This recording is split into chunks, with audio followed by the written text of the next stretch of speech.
because this was premeditated murder, we do not have to have Inmate Tyson findings, correct? Or do we?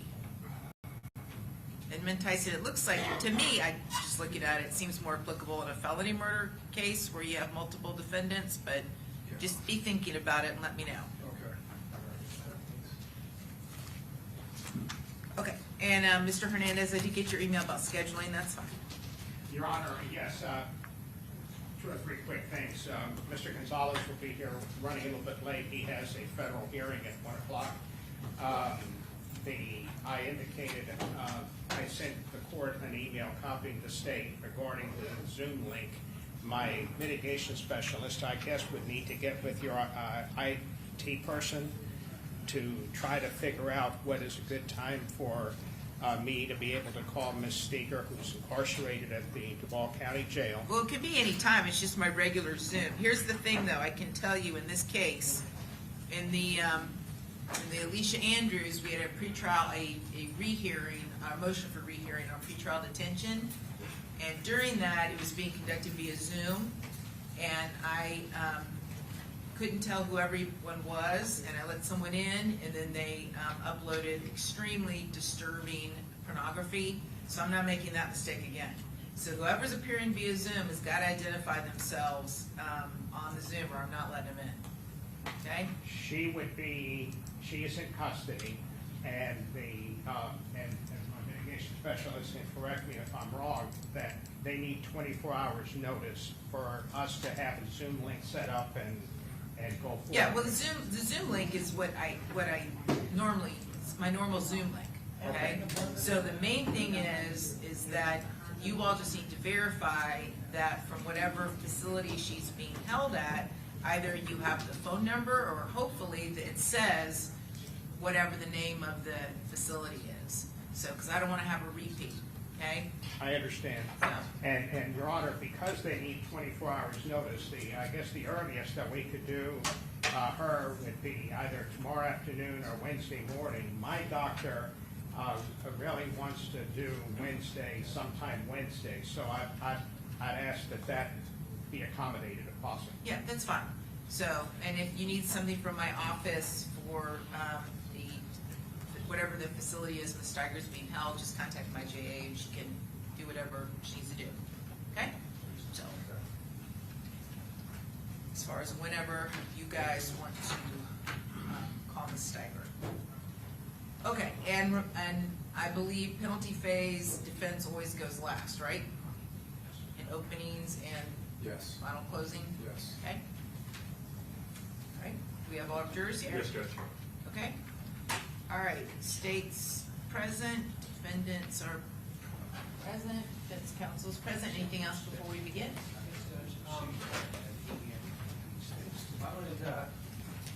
I was hoping to waive my opening until the beginning of my evidence, partially due to a witness. That's fine. Is that all right? And then I have a... I don't have an objection. State, you have any objection? I think you heard. I'm sorry. I was going to waive my opening until the beginning of my presentation of evidence. Yeah, I guess if I can step from. Justice Petridis on behalf of Isaiah Chance. No objection. Judge, with the court's permission, if I could, Mr. Boldis here, if I could step out at around 1:45, I have to run down a different judge. Yeah, that's fine. Okay. Okay. Other than that, are we ready to go? Okay. I assume we are. Judge, I do have some matters I want to address to the court as far as discovery in this case, but we can do that at the end of the day if the court wishes. Okay. And I wanted to talk to you about scheduling. Yes. As far as availability, I have an expert that I've retained on Friday to deal with the late discovery by Mr. Davion Murphy, but his availability is limited. Okay. That's one thing. Well, what does that mean? When's he available? Well, first he'll need to appear by Zoom. Okay. He does a lot of expert work. He's also a practicing radiologist, diagnostic radiologist. The state's forensic psychiatrist that we've hired did conduct the evaluation Saturday and completed both of them, of Mr. Chance and Mr. Murphy, Davion Murphy. I would like to have her watched the testimony of Dr. Hardig in the Chance case, and Dr. Eisenstein in the Gathright case, and Dr. Collins in the Rashad Murphy case by Zoom if possible. I just wanted to make sure the court was okay with that. I'm sorry. Did I say Gathright? I'm sorry, I apologize. Okay. That was, yeah. My I don't have a problem with that, but you may have to get with the tech people here and figure out how to do that. The alternative is to have her watch the live stream that's occurring right now. So we may just do that, but I just want to make sure, I know that we invoke the rule, but this is an expert witness. Yeah, so, I mean, I don't have an objection per se to having your expert watch the live stream of just those expert witnesses. I don't have an objection to it, some of the defendants do. So, and if they do, then you'd have to figure out some way to, via Zoom, to put some type of camera on the witness stand. Okay. So, All right. We'll figure it out, Judge. Thank you. okay? Okay. Yes. I'm sorry. I Sure. Said, I think I misspoke when I said waive. I'm not waiving my own. I meant to say reserve. Yes, that's fine. Okay. I understood what you were saying. Thank you. Okay, all right. Anything further? There you are. Not for the state. Okay. All right, very good. Let's bring in our jury.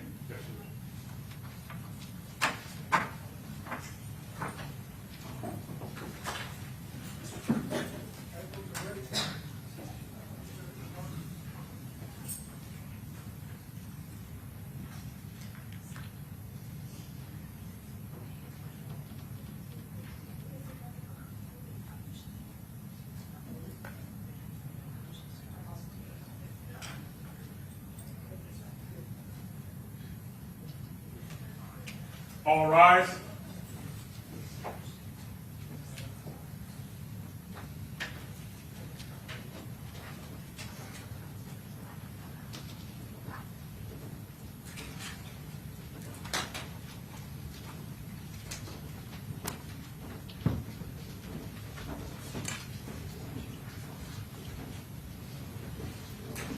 All jurors are in, Judge. Okay, very good. Welcome back. Hope you all enjoyed your weekend. While we were on the weekend recess, did anybody watch, read, listen to any news accounts or social media posts related to this case? Talk to anybody about this case or do any independent investigation on this case? All right, no one's raising their hand. I'll take that as a no. Okay, I have just a quick introduction as far as the jury instructions. Members of the jury, you have found each of the defendants guilty of one count of first-degree murder. The only issue before you in this phase of the trial is to determine the appropriate penalty. The penalty for the crime of first-degree murder is either life in prison without the possibility of parole or the death penalty. Before proceeding further, it will be helpful if you understand how this proceeding will be conducted. The attorneys will have an opportunity, if they wish, to make an opening statement. The opening statement gives the attorneys a chance to tell you what evidence they believe will be presented during the penalty phase of this trial. What the lawyers say, however, during opening statements is not evidence, and you are not to consider it as such.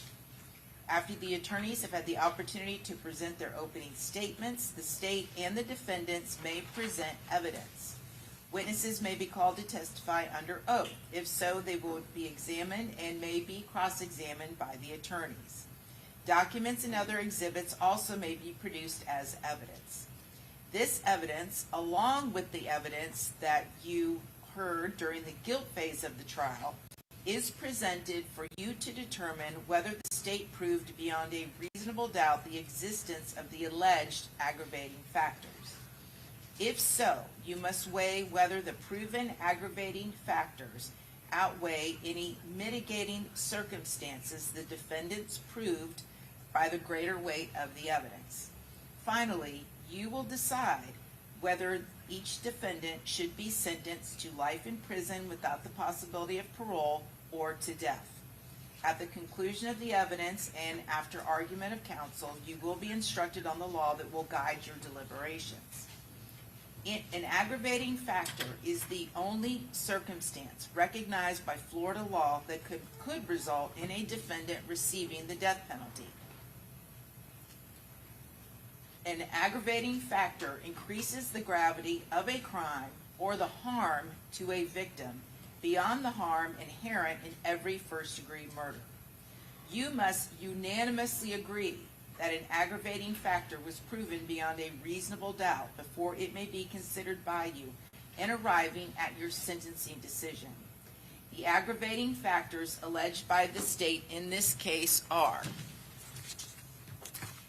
as to defendant Rashad Murphy, first aggravating factor, the defendant was contemporaneously convicted of a felony involving use or threat of violence to a person. The second one, the defendant knowingly created a great risk of death to many persons. The third one, the capital felony was a homicide and was committed in a cold, calculated, and premeditated manner without any pretense of moral or legal justification. And 4, the capital felony was committed by a criminal gang member. As to defendant Isaiah Chance, as to first-degree murder, the first aggravating factor is, as alleged by the state, the capital felony was a homicide and was committed in a cold, calculated, and premeditated manner without any pretense of moral or legal justification. The second aggravating factor, the capital felony was committed by a criminal gang member. As to defendant Sean Gathright for first-degree murder, the first aggravating factor is the defendant was contemporaneously convicted of a felony involving the use or threat of violence to a person. The second aggravating factor, the defendant knowingly created a great risk of death or harm to many persons. 3, the capital felony was a homicide and was committed in a cold, calculated, and premeditated murder manner without any pretense of moral or legal justification. As to defendant Davion Murphy for first-degree murder, the state alleges the following aggravating factors. 1, the defendant was contemporaneously convicted of a felony involving the use or threat of violence to a person. 2nd, the defendant knowingly created a great risk of death to many persons. 3rd, the capital felony was a homicide and was committed in a cold, calculated, and premeditated manner without any pretense of moral or legal justification. And 4, the capital felony was committed by a criminal gang member. Once the state has presented evidence of the existence of aggravating factors, victim impact evidence may be presented. Such evidence is only presented to demonstrate the victim's uniqueness as an individual and the loss to the community by the victim's death. However, victim impact evidence must not be considered by you as itself an aggravating factor. A mitigating circumstance can be anything that might indicate the death penalty is not appropriate for a defendant. It is not limited to the facts surrounding the crime. In other words, a mitigating circumstance may include any aspect of a defendant's character, background, or life, or any circumstance of the offense that may indicate the death penalty is not an appropriate sentence in this case. Whether a mitigating circumstance has been proven is an individual judgment by each juror. A mitigating circumstance need not be proven beyond a reasonable doubt, but must be proven by the greater weight of the evidence. After the evidence has been presented, I will give you instructions on the law. The attorneys will then have the opportunity to make their closing arguments. Following the closing arguments by the attorneys, I will then conclude with final instructions to you. After the final instructions are given, you will begin your deliberations. Again, you should not form any definite or fixed opinion until you have heard all of the evidence, the argument of the lawyers, and the instructions on the law. Until that time, you should not discuss the case amongst yourselves. Your decision must be based solely on the evidence or lack of evidence and the law. During the penalty phase, the court may take recesses and you will be permitted to separate and go about your personal affairs. During these recesses, you must not discuss the case with anyone nor permit anyone to say anything to you or in your presence about the case. If anyone attempts to say anything to you or in your presence about the case, tell that person at once that you are on the jury and ask that person to stop. If that person persists, leave that person at once and immediately report the matter to the bailiff, who will advise me. All cell phones, computers, tablets, or other types of electronic devices must be turned off while you are in the courtroom. Turned off means that the phone or other electronic device is actually off and not in a silent or vibrating mode. You may use these devices during recesses, but even then you may not use your cell phone or electronic device to find out about any information about the case or communicate with anyone about the case or the people involved in the case. Again, do not take photographs, video recordings, or audio recordings of the proceedings or of your fellow jurors. After each recess, please double check to make sure your cell phone or electronic device is turned off. At the end of the case, while you are deliberating, you must not communicate with anyone outside of the jury room. You cannot have in the jury room any cell phones, computers, or other electronic devices. If someone needs to contact you in an emergency, the court can receive messages and deliver them to you without delay. A contact phone number has been provided to you. The penalty phase must be tried by you only on the evidence presented in your presence and in the presence of the defendants, the attorneys, and myself. Jurors must not conduct any investigation of their own. This includes reading newspapers, watching television, or using a computer, cell phone, the internet, any electronic device, or any other means at all to get information related to this case or the people and places involved in this case. This applies whether you're in the courthouse, at home, or anywhere else. You must not visit places mentioned or use the internet to look at maps or pictures to see any place discussed during the penalty phase. Jurors, again, must not have discussions of any sort with friends or family members about the case or the people and places involved. Do not let even the closest family members make comments to you or ask questions about the penalty phase. In this age of electronic communication, I want to stress again that just as you must not talk about this case face to face, you must not talk about this case by using an electronic device. You must not use your phones, computers, or other electronic devices to communicate about this case. Do not send or accept any messages related to this case or your jury service. Do not discuss this case or ask for advice by any means at all, including posting information on an internet website, chat room, or blog. As we discussed previously, what are the reasons for these rules? These rules are imposed because jurors must decide the case without distraction and only on the evidence presented in the courtroom. If you investigate, research, or make inquiries on your own, I have no way to make sure that the information you obtain is proper for the case. The parties likewise have no opportunity to dispute or challenge the accuracy of what you find. That is contrary to our judicial system, which assures every party the right to ask questions about and to challenge the evidence being considered against it and to present argument with respect to that evidence. Any independent investigation by a juror unfairly and improperly prevents the parties from having the opportunity that our judicial system promises. Any juror who violates these restrictions jeopardizes the fairness of these proceedings, and a mistrial could result that would require the entire trial process to start over. A mistrial is a tremendous expense and inconvenience to the parties, the court, and the taxpayers. If you violate these rules, you may be held in contempt of court and face sanctions such as serving time in jail, paying a fine, or both.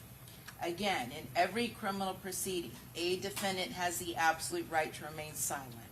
From the exercise of a defendant's right to remain silent, a jury is not permitted to draw any inference regarding the existence of an aggravating factor or an appropriate sentence. And the fact that a defendant did not take the witness stand must not influence your sentencing decision in any manner whatsoever. The attorneys are trained in the rules of evidence and trial procedure, and it is their duty to make all objections they feel are proper. When an objection is made, you should not speculate on the reason why it is made. Likewise, when an objection is sustained or upheld by me, you must not speculate on what might have occurred.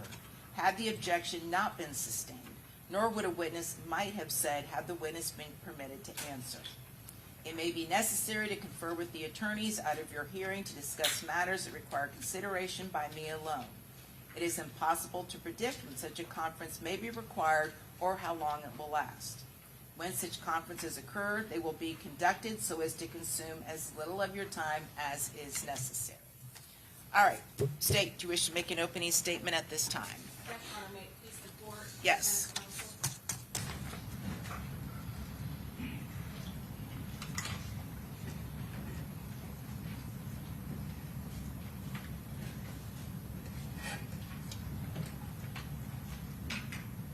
Members of the jury, last week, all of you unanimously found all 4 defendants guilty beyond all reasonable doubt of first premeditated murder. We are now in penalty phase, and the state of Florida is asking each of you to recommend the most severe sentence that our state allows, and that is the death penalty for each of the defendants in this case based on the aggravating factors that exist. You have heard that not all murders qualify as first-degree murder under our law. And as you were instructed last week in the jury instructions, that not all murders are first-degree murders. You've heard about second-degree murder and manslaughter, both of which do not warrant and cannot be punished by the death penalty. And now you have heard, as the judge has instructed you this morning, that not all first-degree murders warrant the death penalty. The law in the state of Florida requires that only first-degree murders where aggravation has been proven beyond a reasonable doubt can warrant the death penalty. And the law requires at least one aggravating factor to justify and warrant the death penalty. In this case, you have heard that all of the defendants in this case have more than one. Rashad Murphy has 4 aggravating factors. Davion Murphy has 4 aggravating Gathright has 2 aggravating factors. And Sean Gathright has 3 aggravating factors. And Isaiah Chance has 2 aggravating factors. All of the defendants meet the requirements that warrant the aggravation which is required, that warrant the most severe sentence in the state of Florida. Last week, it was the state of Florida's burden to prove the elements of the facts of the case, the elements of first-degree murder, and all of the other charges beyond and to the exclusion of any reasonable doubt. This phase of the trial, we will prove the aggravation beyond all reasonable doubt. All of these aggravating factors have already been proven beyond a reasonable doubt by the evidence that you have already heard in the guilt phase. One of the aggravating factors not only has been proven by the evidence, but it is inherent in your verdict and already found by all of you to have been proven beyond a reasonable doubt. I'm going to go through each of these aggravating factors that apply to each of the defendants. Starting with Rashad Murphy, that first aggravating factor, the defendant was contemporaneously convicted of another felony involving the threat of violence or the use of violence against another person. When you found Rashad Murphy guilty of 3 counts of attempted second-degree murder for the attempted murder of Gino Norris and Xavier Edwards and Camilla Bentley, in your verdict, you found and convicted him of another violent crime against another victim in this case. That is one of his aggravating factors. That is what aggravates this crime beyond a first-degree homicide. 3 additional victims of violent crime. Those count as one aggravating factor against Rashad Murphy. And it is inherently decided by all of you when you found and convicted him of those 3 counts of attempted second-degree murder.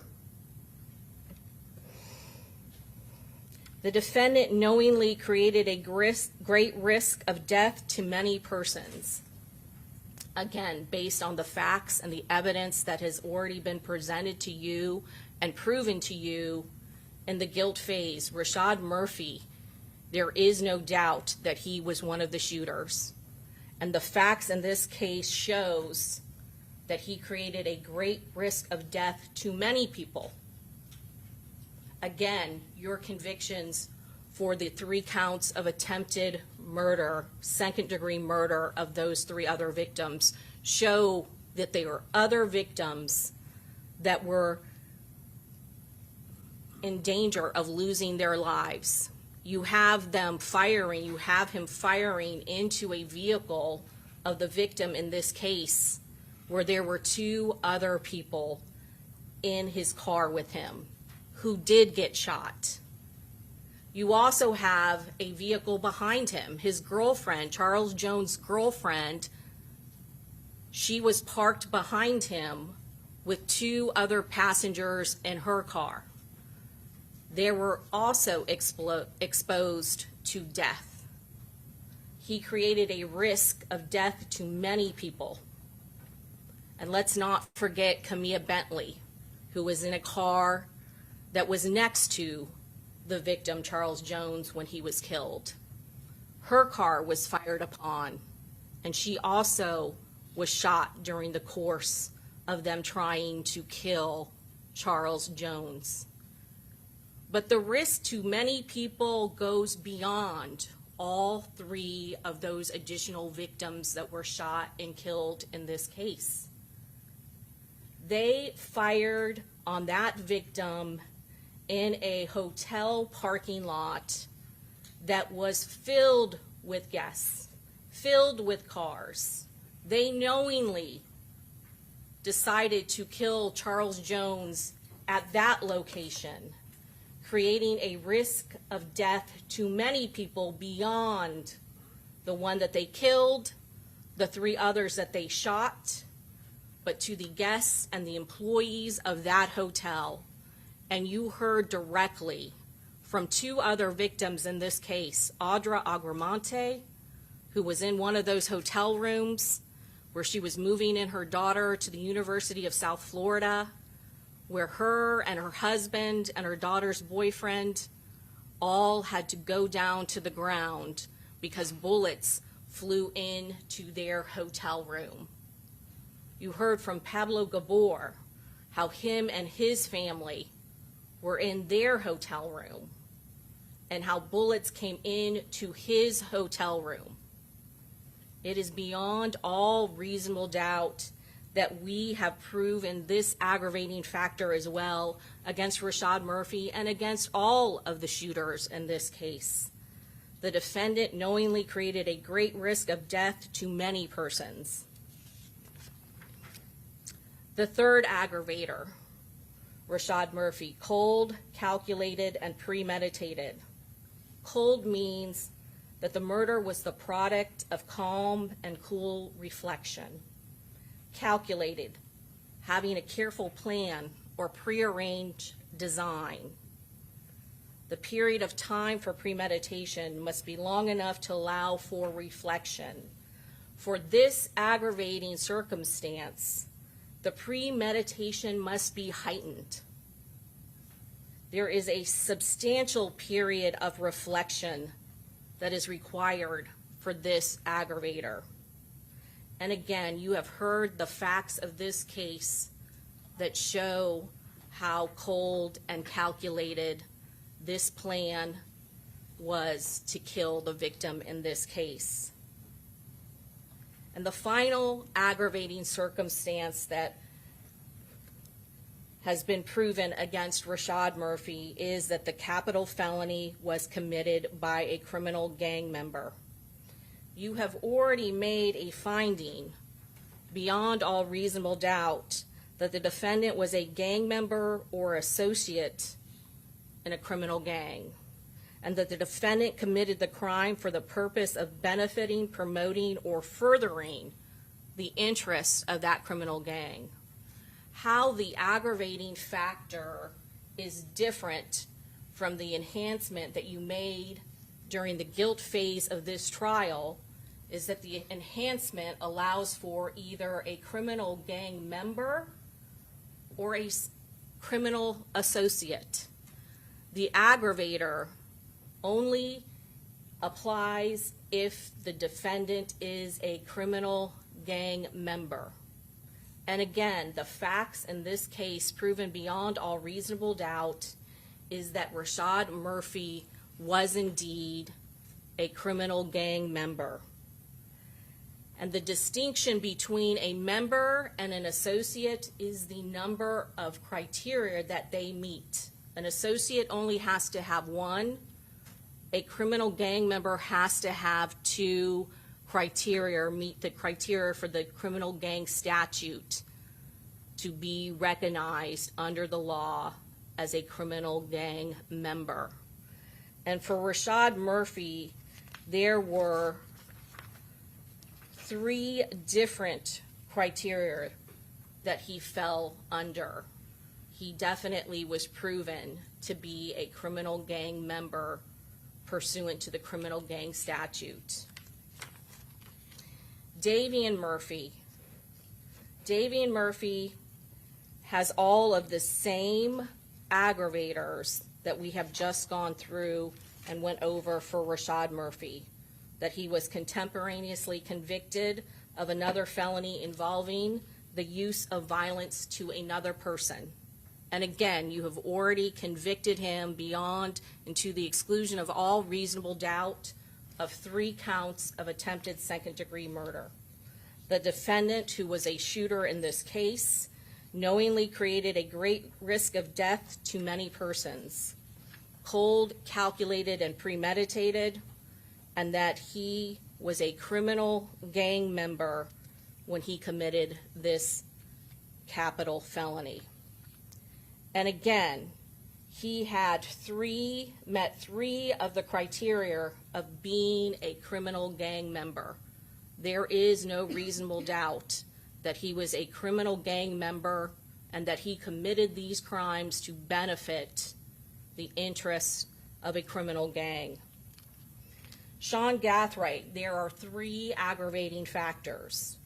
That he was convicted of a felony involving the use or threat of violence to another person. Again, he was a shooter in this case, and he was convicted of 3 counts of attempted second-degree murder.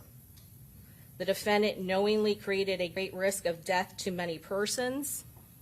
Again, as a shooter, he exposed not just the victim to death, but all 3 of those other victims who were shot and could have died, as well as all of the other individuals in the victim's party that were in those vehicles and in the line of gunfire. And those victims that were in the hotels that also were in the line of gunfire. The last defendant, Isaiah Chance, also has the aggravating factor of cold, calculated, and premeditated, and that the capital felony was committed by a criminal gang member.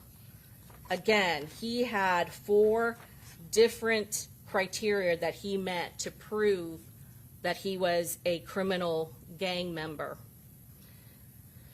We anticipate and expect that you will hear from each of the defendants and that they will present to you evidence of mitigation. And just as Judge Sisko has instructed you this morning, you will independently look at each of the defendants separately and evaluate the aggravation and the mitigation individually for each defendant, and then make a decision as to what the appropriate sentence will be.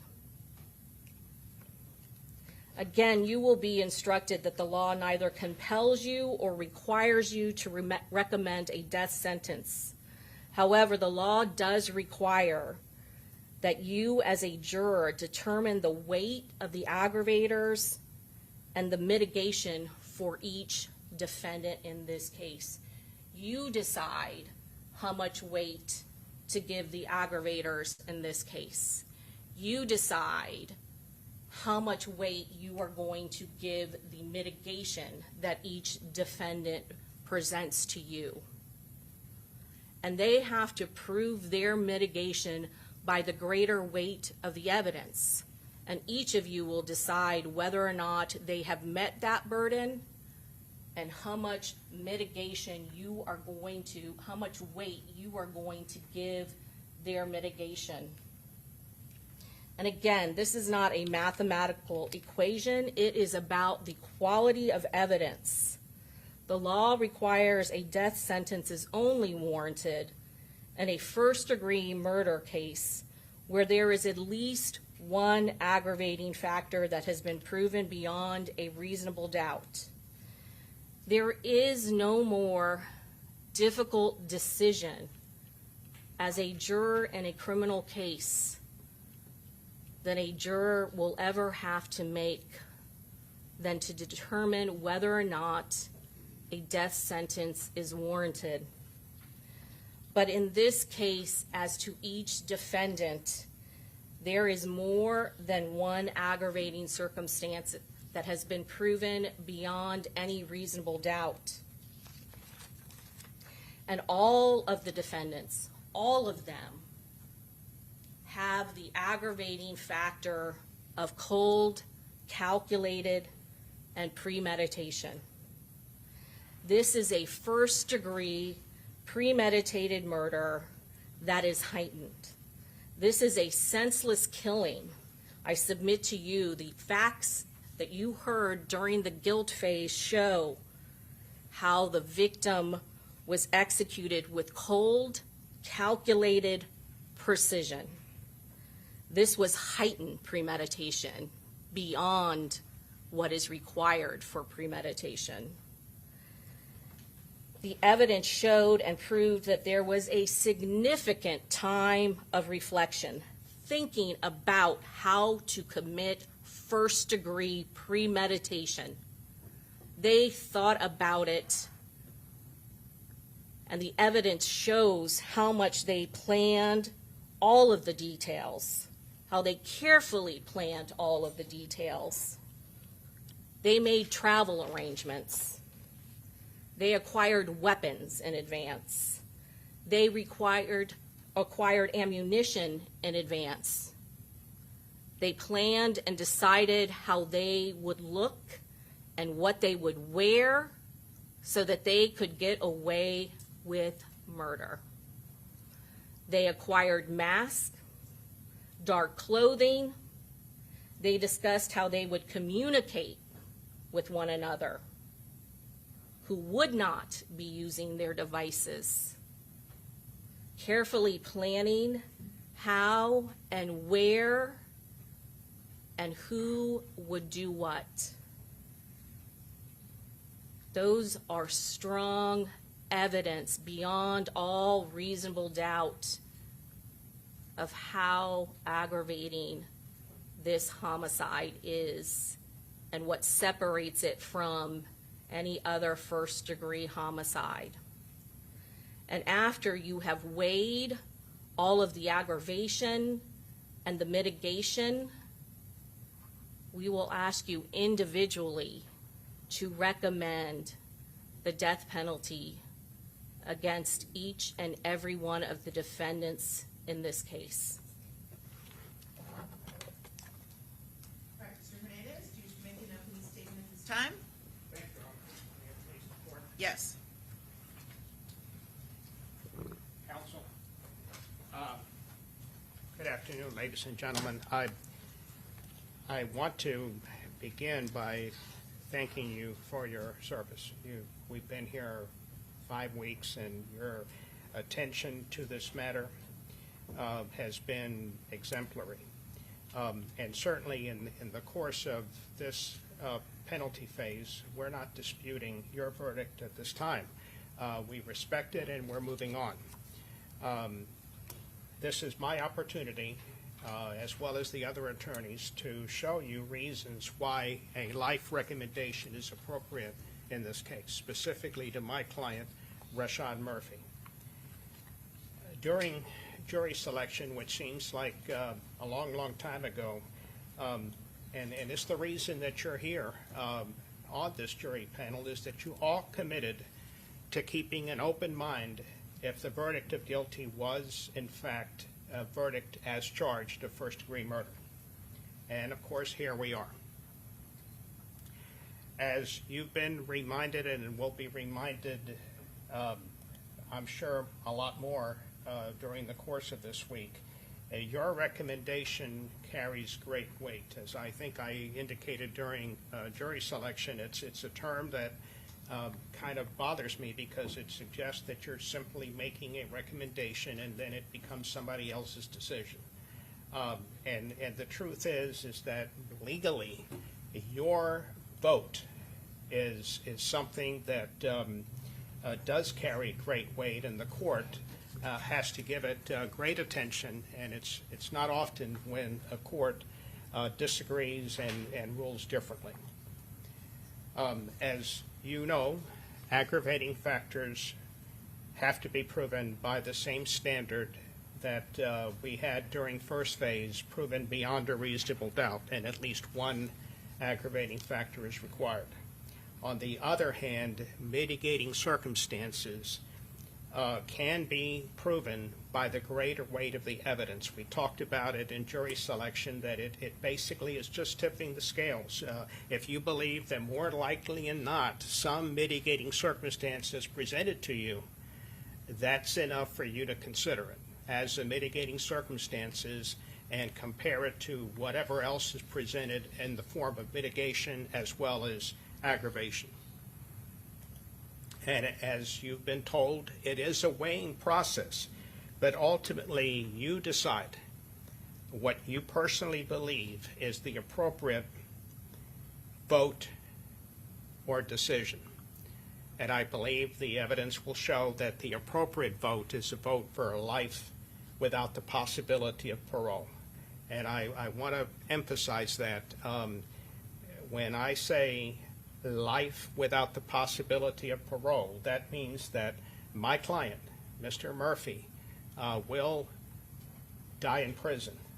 It's just a matter of whether or not there's no chance of early release or anything of that nature. It's life without the possibility of parole. Now, with respect to Mr. Murphy, my client, there will be basically two parts to the presentation. You will hear from witnesses, family members, or friends that who know the defendant well and can provide information about the defendant's background, childhood, the environment, the neighborhood, and the community that he grew up in. But you will also hear testimony, probably Wednesday is my best guess, from a mental health expert, Dr. Michael Collins, who is a forensic neuropsychologist. He did a full psychological of Mr. Murphy while at the jail before, obviously, the trial began. He reviewed multiple reports and interviewed the defendant, spent hours with the defendant, gaining extensive information about the defendant as a person and his history. And, of course, he conducted a series of psychological tests, allowing him to furnish a comprehensive analysis of the defendant's mental condition and how it relates to the penalty phase, how it relates to the vote that you're going to be asked to provide. There's much more detail to follow, but basically the diagnosis in a nutshell is post-traumatic stress disorder, PTSD. It's a mental health condition triggered by experiencing or witnessing terrifying events, causing symptoms like flashbacks, nightmares, severe anxiety, and uncontrollable thoughts about the trauma. It disrupts daily life, making work, relationships, and sleep difficult. Treatment includes psychotherapy and medication. You will see that Rashad Murphy had an extremely difficult childhood, growing up in a crime-ridden, violent environment. He experienced or witnessed overwhelming, life-threatening, or traumatic events, all causes of post-traumatic stress disorder. The following mitigating circumstances that the defense intends to prove by the greater weight of the evidence is as follows. Number one, the defendant was only 30 years old when the homicide occurred. Number two, the capital felony was committed while the defendant was under the influence of extreme mental or emotional disturbance.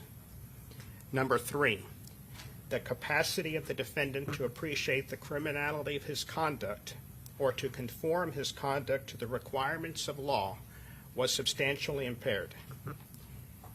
Number four, the defendant has a history of physical, sexual, or emotional abuse as a child consistent with childhood post-traumatic stress disorder. Number five, the defendant has maintained a loving relationship with family and friends while incarcerated. Number six, the defendant has displayed appropriate behavior and the ability to follow rules while incarcerated. And in fact, you'll see that he in fact received his GED while incarcerated and took 15 hours of parenting classes. Number seven, the defendant has developed religious and spiritual awareness while incarcerated. Number eight, the defendant helped raise his younger siblings, working jobs, including working jobs at a young age to provide financial support. Number nine, the defendant loves his children and has been a very good father to them. Number 10, the defendant, as a minor, was removed from his primary home and placed into foster care due to negligent and abusive situations in the primary home. And then finally, number 11, the defendant has no prior felony convictions. Now, ladies and gentlemen, I saved number 11 for last on purpose because I believe the evidence is going to show that despite the terrible environment that the defendant grew up in, despite these scars, despite the mental issues he lives with on a daily basis, Rashad Murphy has no prior felony convictions. He was 30 years old at the time of the offense, and he has no prior felony convictions. Not one. Not one. Before you vote, I will ask you to compare that fact, not disputed by the state, that the defendant has no prior felony convictions. I will ask you to compare that to a career offender. I will ask you to compare that fact to someone who has a prior record of similar crimes or violent behavior. I will ask you to compare that fact to the state's argument that the attempted murders serve as an aggravating factor despite being one incident. They were all one incident. It was all one contemporaneous event. And I would ask you to compare that fact to the state's argument that an aggravating factor is that the defendant was a criminal gang member. That proposed aggravating factor by the state, compare it to the fact that the defendant has no... What's the legal basis? Argument. Overruled, go ahead. I would, thank you, Your Honor. I would ask you just simply to make that comparison. I believe, ladies and gentlemen, that the mitigating circumstances will outweigh any aggravating factors that might be presented by the state. But in any event, I believe that the mitigating circumstances will show that a life recommendation is warranted. Thank you. Okay, very good. Ms. Finkelstein?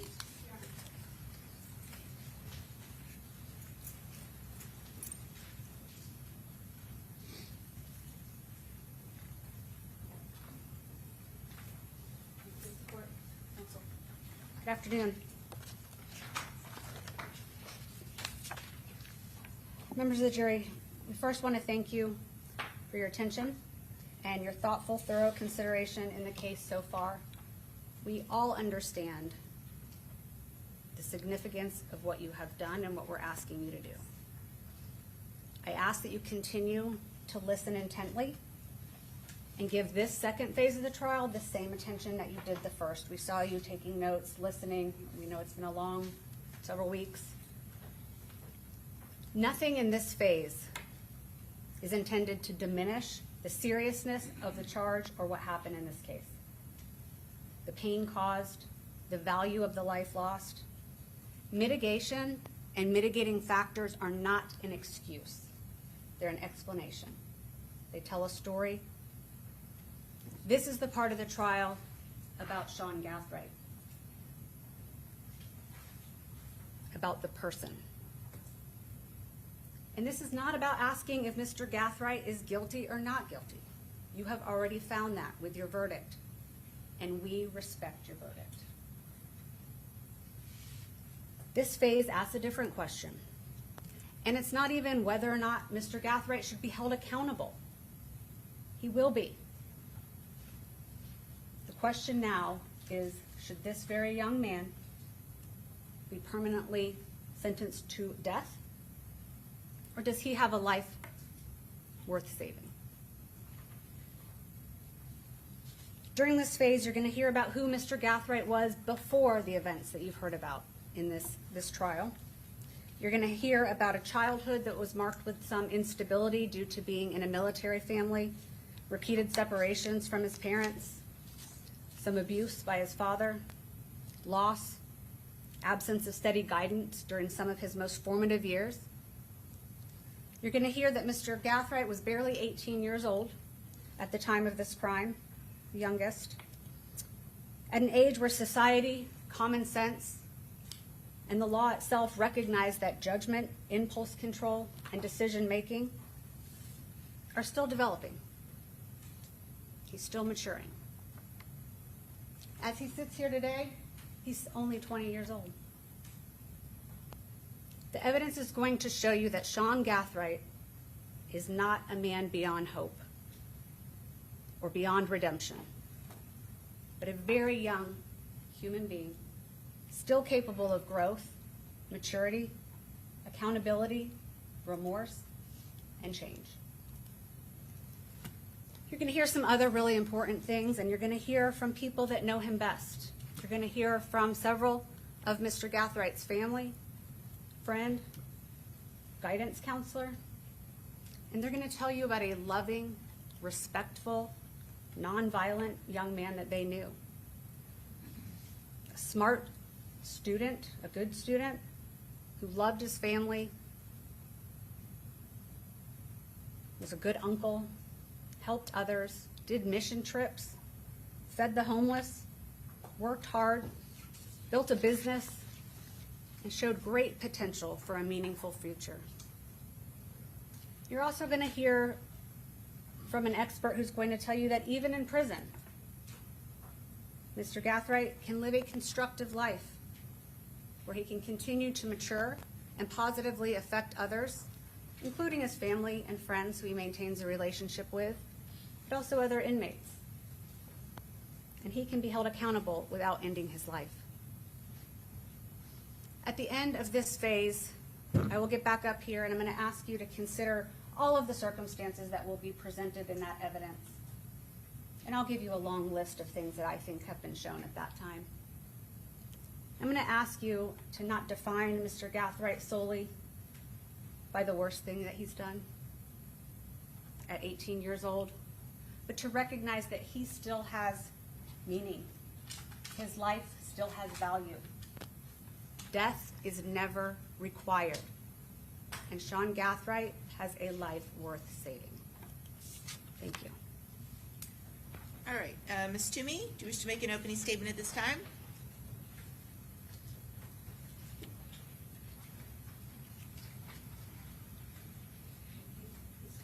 Yep.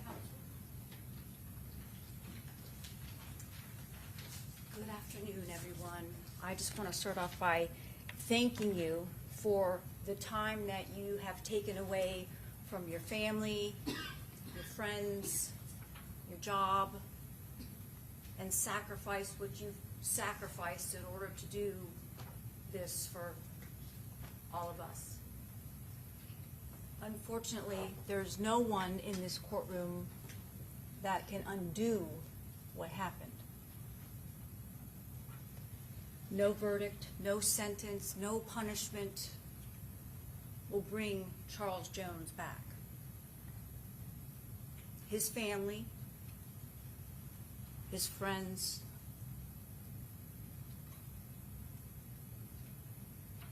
are experiencing and did experience real pain.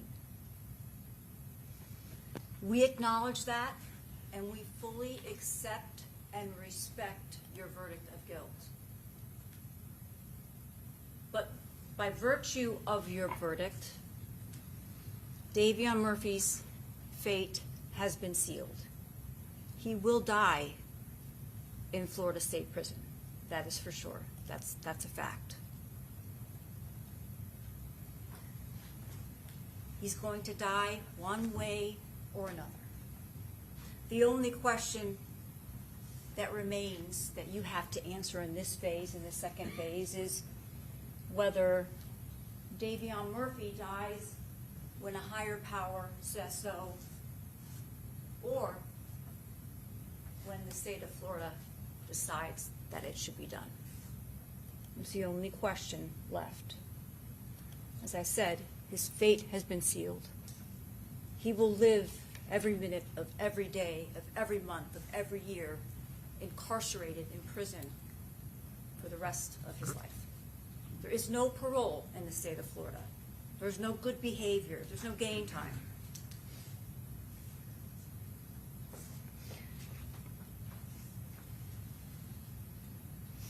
And Mr. Davion Murphy's life is worth saving.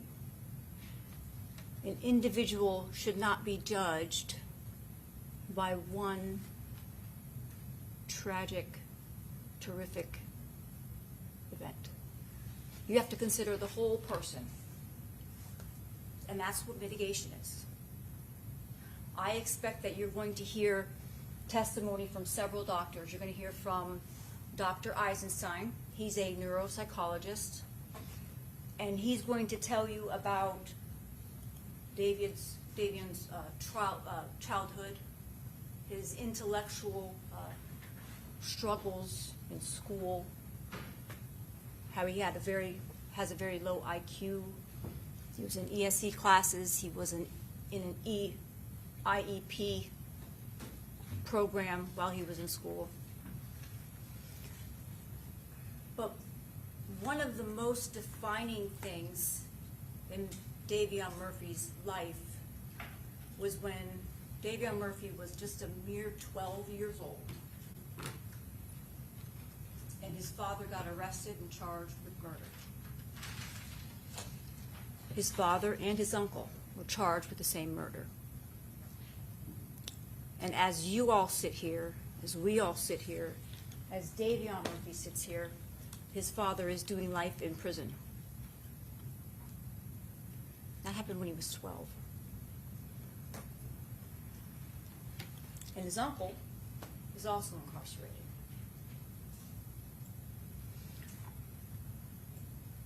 As you know, as you've heard in the first phase of this trial, Mr. Murphy grew up in Jacksonville. And at a young age, 12, 13, 14, 15, violence and death were the norm those communities, in that community that he lived with. It became normalized. I also believe that you will hear from Dr. Eisenstein and tell you that he grew up without a father figure, obviously, no stable environment, no financial stability whatsoever in his life. You're also going to hear that Davion himself was shot, that he's had multiple close family members that have been shot and killed, close friends shot and killed at a very young age. To Davion, death and violence were normalized. You're also going to hear from Dr. Rubino, and he's a neurologist. We had some PET scans and MRI scans done of Davion Murphy's brain. And he's going to testify that Davion Murphy has brain injuries, global brain injuries from multiple vehicle accidents, fights, other head trauma that he experienced from a young age and into his young adult age. And he's going to tell you that those brain injuries, and you'll see slides, and Dr. Rubino will tell you what those slides mean, but that those brain injuries cause him to have lack of judgment, lack of ability to stabilize his emotions, his inability to think about the consequences ahead of time, that he's a follower, not a leader. The first phase, you were decided whether or not Mr. Davion Murphy was guilty or not guilty, and he had the right, just as we all do, to defend himself. And as I said, we fully respect and accept your verdict. But during this phase, I'm going to ask you to consider all of the mitigation that we present on his behalf, and consider him as a whole person, who he is today, how he got here today, why is he sitting in this courtroom here today? Well, there's a reason. And I believe the mitigation that we present will give you that reason. And you should know that this is not a numbers game of how many aggravators the state has listed or how many that they've even proven or have proven or they've proven them all. Mitigation is individual to you, to each defendant, but individually a moral vote. It's a judgment that each one of you alone get to make. You guys will discuss the evidence, the mitigators, and things of that nature, but it's each of you has your own vote.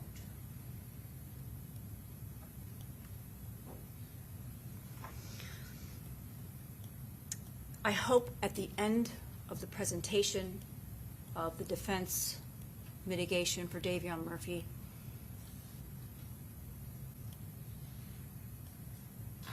gives him the just punishment of life in prison without the possibility of parole. Because the aggravating factors are just, they're there. But it's not going to outweigh the mitigation that we present. So at the end, I'll stand up here one last time and ask that you vote for life. Thank you. All right, very good. And at this time, Mr. Petridis, you reserve until the presentation of your evidence, correct? Okay, very good. Okay, State, call your first witness. Your Honor, the state of Florida would ask to present victim impact evidence. Okay, very good.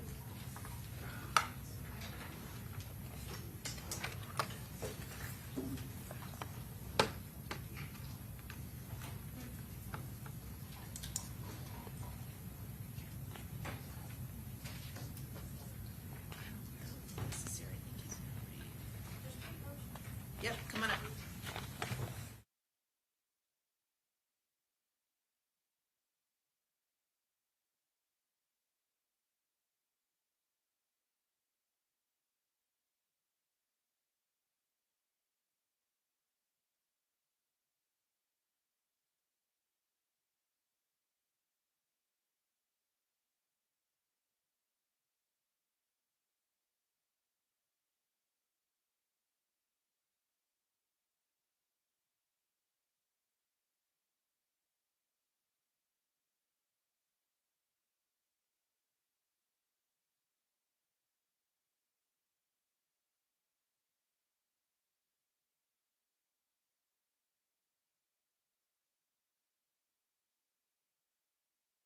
Okay, so there's just a quick matter I have to take care of outside of your presence, and it's going to take a little bit more than what I can do up here at the bench, okay? So, head to the jury room. I'll be with you momentarily. All rise.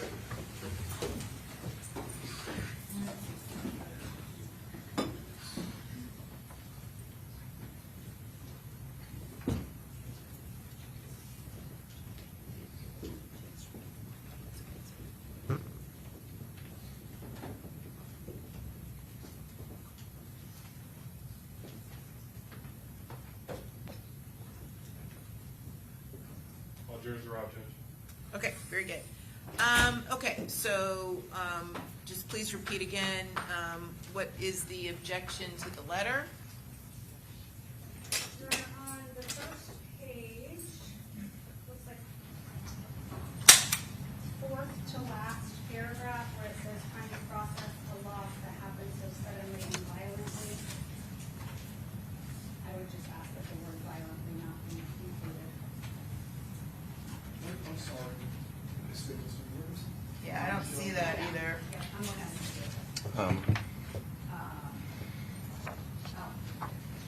Sorry, Your Honor, I was looking at the computer version, so the paragraph is a little different. So it's a paragraph that starts, our family has also suffered tremendously. Okay, and the sentence, next sentence reads, his loved ones continue to mourn him while trying to process a loss that happens so suddenly and violently. So what's the objection to the term violently?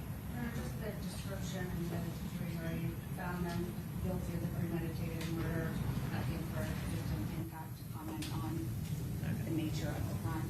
I mean, it was violent, wasn't it? Mr. Harmon, what's your response? Judge, I think there's overwhelming evidence in front of this jury that this was a very violent murder, and I think that this is putting into context the loss to this family. The state has redacted out already a couple of sentences that were not necessarily improper, but just to be on the cautious side, I would ask the court to allow this because she is trying to frame the loss to the family and explain it to the jury. She's not commenting on the sentence or what the Right. potential sentence should be or casting aspersions towards any of the defendants. Okay. Yeah, I'll agree with the objection, that's fine. Just on behalf of Davion Murphy, we also object to that portion of the sentence. I didn't receive this email till now, so. Okay. Anything else regarding this letter before I bring the jury back in? Not the letter, the email did say that there may be some photos, so I didn't know if there was something that we were to look at. No. Okay, Yeah, there's not. all right. And are you going to explain to the jury who this, if someone's reading I this on am, Your behalf Honor. of? What I plan on doing is having him introduce himself where he works, and he is going to be reading the victim impact statement of the victim's mother, Sandrikas Mays. And does he need to be sworn in? I can't hurt, I guess. Okay. Oh, okay, very Oh, good. and Judge, is there some cautionary instruction the court's supposed to read? You know, that's a good question. Let me take a look.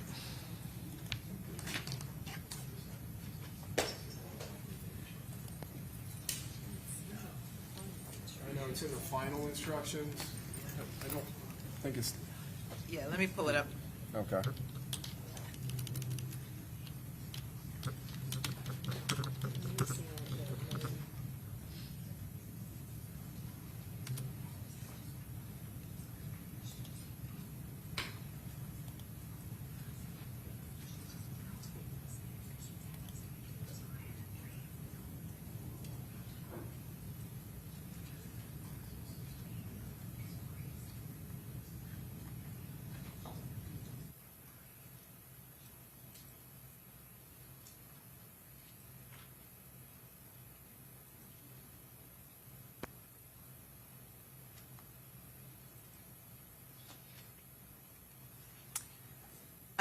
Yeah, there is an instruction if requested, so I assume it's being requested. It is as follows. You will hear evidence about the impact of this murder on the family of Charles Jones.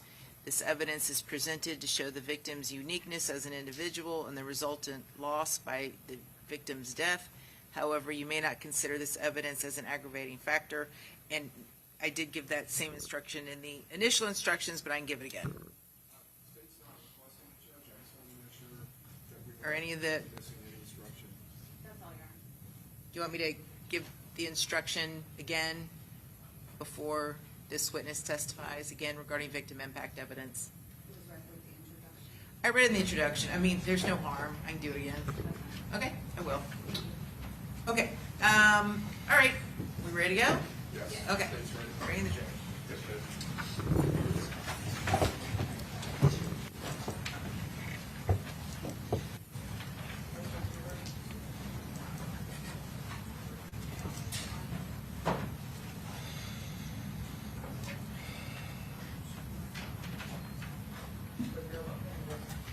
One in the restroom, Judge.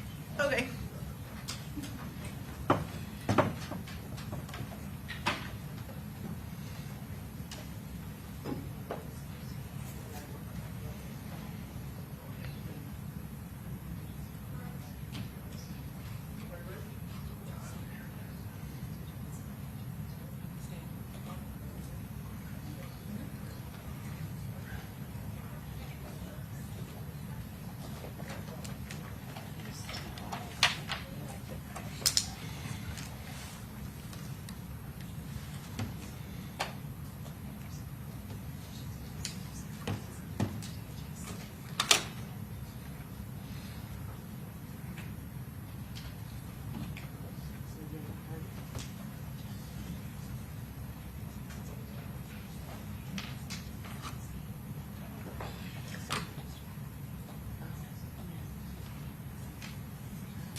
All rise.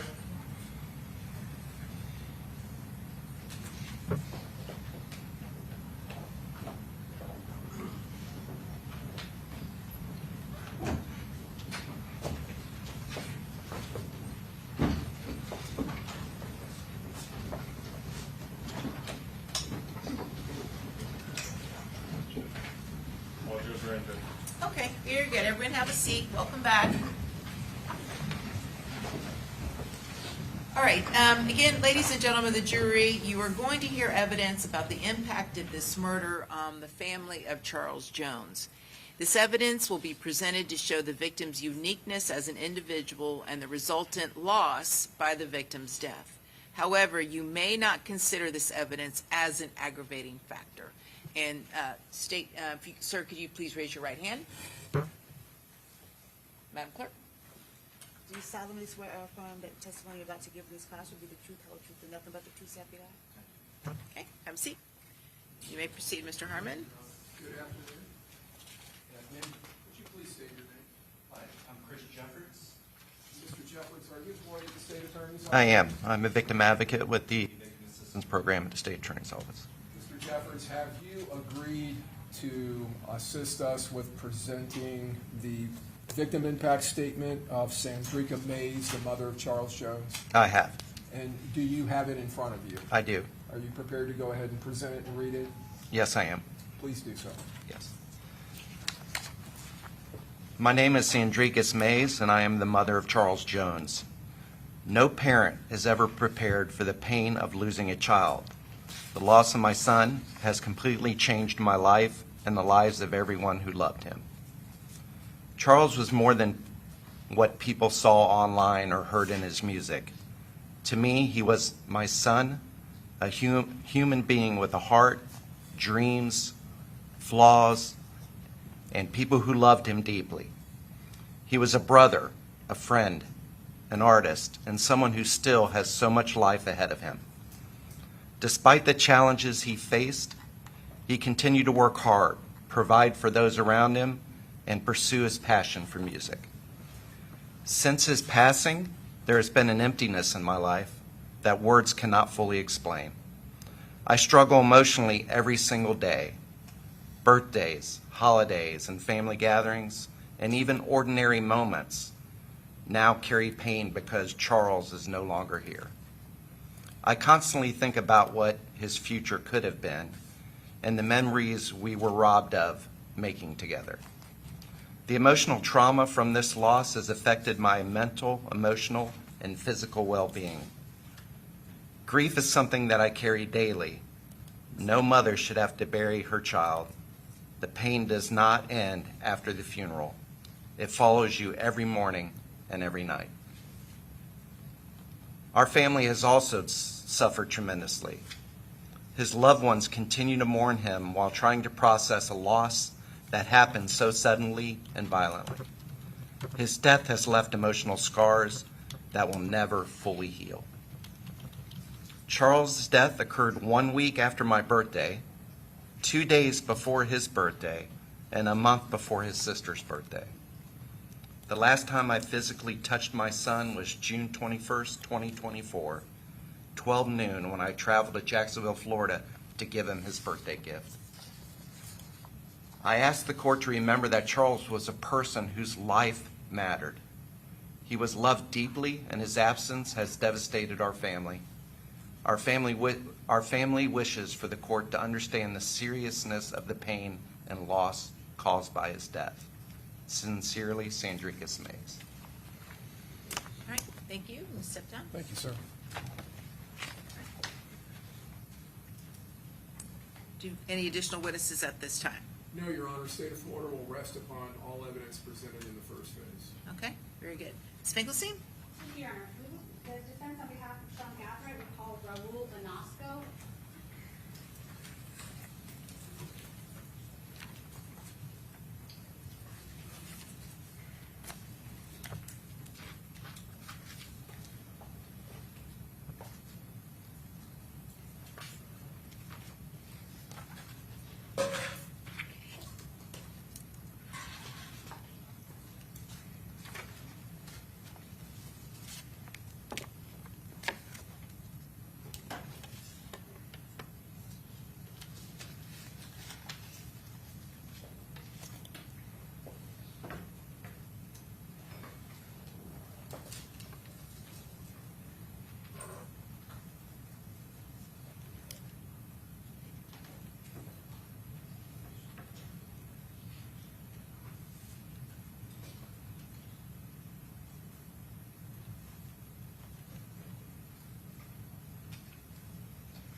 Do you solemnly swear or affirm that the testimony you're about to give in this cause will be the truth, the whole truth, and nothing but the truth, so help you God?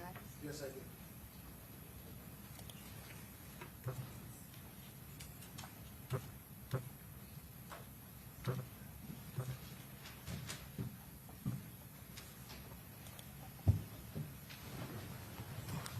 Very good, you may proceed. Thank you. Good afternoon, sir. Good afternoon, how are you? I'm good, how are you? Well, Good. thank you. Will you please turn and introduce yourself to our jury? My name is Raul S. Banasco, Spell your last name for our court reporter. Banasco. Thank you, sir. And how are you currently employed? A variety of ways. I am a full-time jail administrator in Travis County Sheriff's Office in Austin, Texas, as well as an adjunct professor, and I do subject matter prison expert in jail security consulting work. Can you please give our jury a summary of different facilities, jails, or prisons where you have worked? I started my corrections profession in the state of Florida at the Central Florida Reception Center in Orlando, Florida as a corrections officer. Spent 7 years at that facility, moved up into the classification department as a classification officer, senior officer, and supervisor, in which I got promoted in 1995 to Polk Correctional Institution in Polk City as a senior classification probation supervisor, then went on to be the assistant warden at Martin Correctional Institution, maximum security facility in South Florida. And then after 3 years, got promoted to an assistant warden 2-level in Tomoka Correctional Institution in Daytona Beach for 5 years, returned on a lateral to Central Florida Reception Center, and got promoted to a warden at Hernando Correctional Center Correctional Institution in Brooksville for women. And then shortly, about 1.5 years, got promoted to headquarters to the Department of Corrections headquarters as Director of Staff Development. And actually, going back, I was a corrections officer at Lake Correctional Institution as my first assignment in Orlando in '87, and then moved on to run jails for the next 20 years. Okay. And what type of education do you have to get into that kind of career? To get in that profession, to be a corrections officer, of course, you have to have a high school diploma. I have an undergraduate degree in psychology from Iona University, as well as have my certification as a public manager through the Florida Atlantic University Master's Program, have my master's in public administration through Florida Atlantic University, and also have my credentials as a certified jail manager through the American Jail Association's Professional Commission, as well as my corrections executive certification through the American Correctional Agency through Washington Professional Certification Commission as well. How long have you been, even up till now, working in this field? Over 41 years, over 4 decades. And I know you discussed you're currently working a capacity in a facility in Texas, is that right? Yes, ma'am. And what is that? I supervise over a jail population of 4,000 inmates and about 1,100 employees. It's the 5th largest jail in Texas. When was the last time that you worked in corrections in Florida? Okay, last time I worked in corrections in Florida was 2010, when I was separating myself from retiring in 2010. That didn't work out too well, I see, you're still here, right? Now, 25 years, and then 6 months later, went back into the business. From the time working in the Florida Department of Corrections specifically, did you become familiar in those capacities that you described to us with their department policies and procedures? Yes, as a classification supervisor, particularly at the Central Florida Reception Center, which is Central Florida's hub, receiving almost 600 to 900 inmates a week from county jails and processing them out throughout the prison system, as well as my role as an assistant warden for 7 years and my wardenship and directorship. Very familiar. We all had to be familiar with warden assignments because we got moved when the agency needed you to be moved. And Department of Corrections, that's a state-run program, right? Correct. This is the 3rd largest state prison system in existence. So those DOC procedures will be pretty consistent from facility to facility? Correct. They're pretty consistent. Maybe some SOPs might change a little bit on the design and the age of the prison, but they all pretty much operate the same. Okay. And you indicated one of them, correct me if I'm wrong, was the warden of Hernando Correctional Institution, and was that with youthful and adult women? Yes, I had a population of 350 youthful offenders from the age of 15 to 21, as well as the adult women population as well. Why is there a separate prison for youthful offenders? Every Sumter Correction Institution is the one for men. In many cases, we have to sort of segregate the youthful offender population with the adults, particularly in that facility, those individuals that were in the youthful offender program. There's certain expectations. We have to provide them particular education programs when we have them necessary, as well as, keeping in standard for safety purposes. We want to keep them separated because of their age and often because of their behavior. Between the age of 14 and 26, the behavior is sort of different in a prison setting compared to the adults. And that was going to be my question. So 14 to 26 is what the department considered a youthful offender? Yes, in the industry, that population, even though they are sentenced to an adult prison, I'm not a professional psychiatrist, but knowing the business, that's a very rambunctious. They're at a point in their life where they're still maturing. We tend to see that population have more disciplinary reports, more egregious behavior, more fighting that you have to deal with in that population versus the adult, that they're more settled and mature once they settle in. And you also, as part of your career, you worked with as a juvenile case manager up in New York at some point, right? Correct. I did 2 years with 2 contracts, one with Hawthorne Seed Knolls, which was mental health juveniles, as well as the other ones with juvenile group home children, my first employment in social services. Yes. Based on your past work and experiences, I think I already asked you, you're familiar with the policies and procedures of both jails and prisons, specifically in Florida? Yes.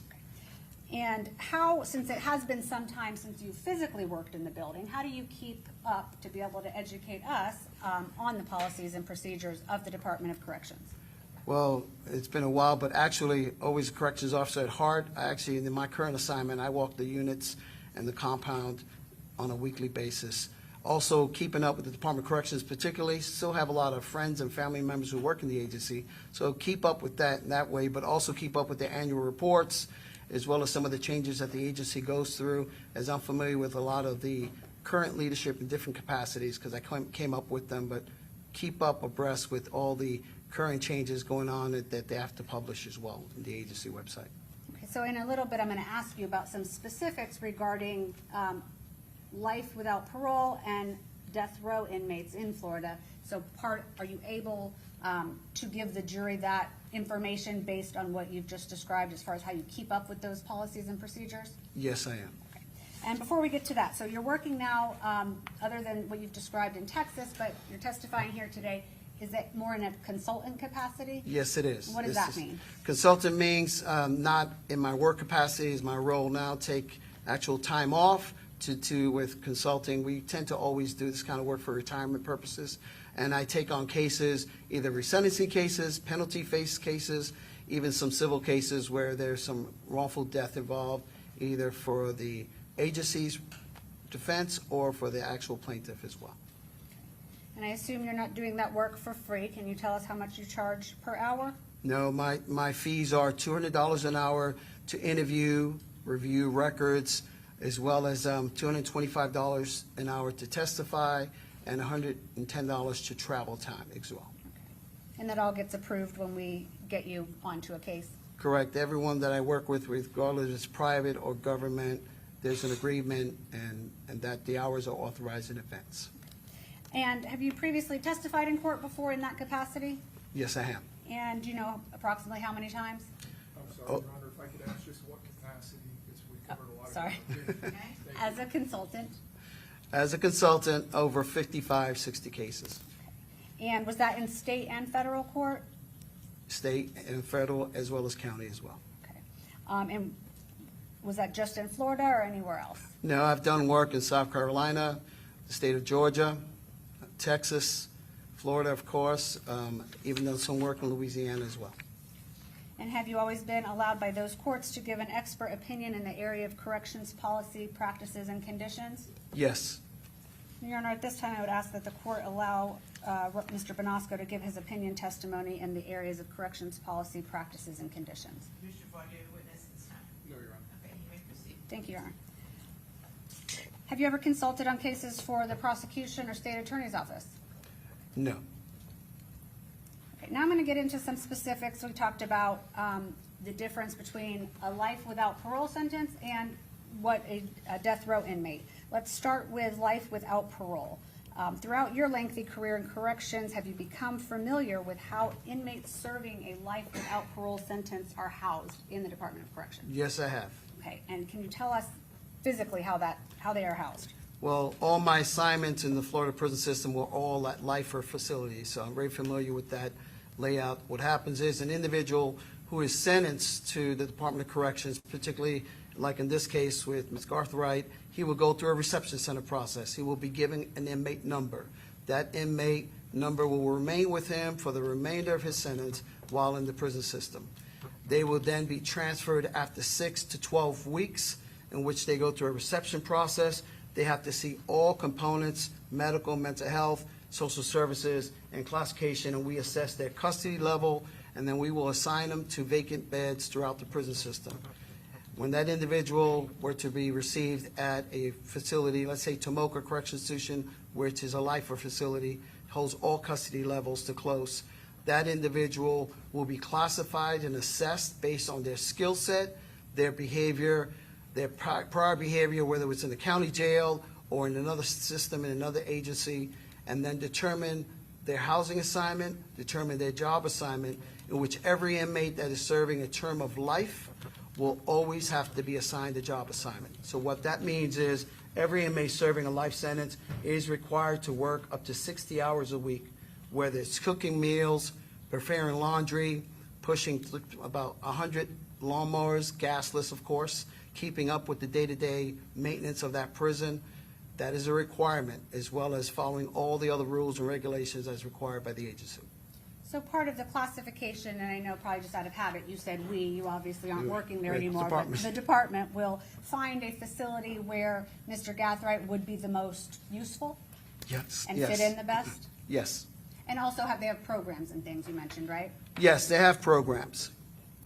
Can you explain what a typical day in the life of an inmate serving life without parole would look like, since they are required to work? What else does a day look like? A typical life for an individual inmate serving in the Department of Corrections is they're woken up at 4 o'clock in the morning. We do a secure account. At that time, we will escort them to their appropriate chow hall, which is where they eat their meal. They have up to 10 minutes to sit and eat their meal. They will return back to their housing unit, in which we will conduct another count, and then we will allow them to go to the day-to-day operations. So inmates have work assignments. They are to report to their work assignments as scheduled. If they have call-outs for medical, classification, case management, they are to be accounted for, and we will go through the same process 3 times a day. So closer to the noon meal, around 11 o'clock, everyone will fall into their assignment. Those who are working, regardless of where you're at, we will do a count. We will go through the lunch meal, and then we'll repeat it again around 4:30 approximately in the evening, so we can make sure everyone's accounted for. Then they return back to their housing unit, and after dark, they are all secured in secured housing, and no inmates are allowed to be out of those buildings unless there's an emergency with proper security, shackles, and handcuffs to whatever assignment they have to go. Otherwise, they remain in those housing units till the next day, in which it is repeated again. So they're not just roaming around the prison all day Absolutely looking for not. things to do? They're told when to do, what to do, when to do it. I didn't hear you mention a shower. Do they get to shower? They get to shower. We are required by accreditation standards to give them a minimum of 3 showers a week, but because those individuals are in an environment where they don't have their own showers, it's based on who the population is, usually about 250 inmates for like 7 to 10 showers. So they're sharing spaces. And I don't know if you might have mentioned this, but the housing itself, are they in a dorm style, or what does their personal housing look like? Their For personal room? housing is, Department of Corrections, we know it as HO5 and HO4 housing. That's the housing assignment we give individuals who are serving a life sentence. And HO5 is an individual cell that's designed with 2 men in it. That's more the old prison style. Like I worked at Tomoka Corrections in Polk, old prisons because of the design at the time. Because we've had individuals serving life, we also code them, the Department of Corrections codes them as HO4. HO4 is the same type of secure housing, but these individuals are more in a communal environment, almost like a military style. The integrity of the building is still designed to hold lifers, but because a lot of the old prisons, the footprint is very antiquated and very manpower intensive. We have other type of industry standard housing, so, but they are in an H-04 status. If someone is sentenced to life without parole, meaning they're not getting out, is there any incentive for them to follow the rules while they're in prison? Well, every inmate in the Department of Corrections is required to work. And if they do not show up to work, even those who are medically indigent, they're required to work.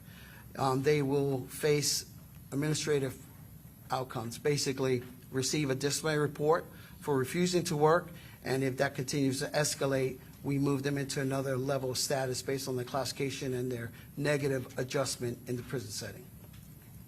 And what would be their incentives to follow the rules other than just where they're housed? Do they get any benefit for following the rules? They would have their privileges not revoked. Privileges such as family visits, commissary, inmate tablets, access to the TV, even access to programs. Those are the privileges in which they have to follow the rules in order to keep them. And so you indicated that they are required, those inmates would be required to work 60 hours a week, and even if they're disabled. Is it safe to say that prison can be made even more comfortable for a person, or uncomfortable, sorry, if they refuse to work or they're not following the rules? Yes, in the system, it's designed, if they continue to refuse to show up to work or their assigned area, they will get disciplinary reports. As they continue to escalate those disciplinary reports, then they will be considered for close management. And what close management status is, those individual inmates in the prison system that are not following the rules, they become a security concern, not only for the other inmates, but the day-to-day operations, at which time the institutional classification team will review them, place them on a docket, as they say, to be reviewed by central office, and move to a facility such as Santa Rosa Correctional Institution, Martin Correctional Institution, Columbia, to name a few, in which they house close management 1, 2, and 3 statuses. These individuals, for the most part, are locked in a single cell by themselves. They don't have any privileges, just to see medical every day, as well as their meals, and not even but twice a week get uniform and allowed out of their cell 3 times a week.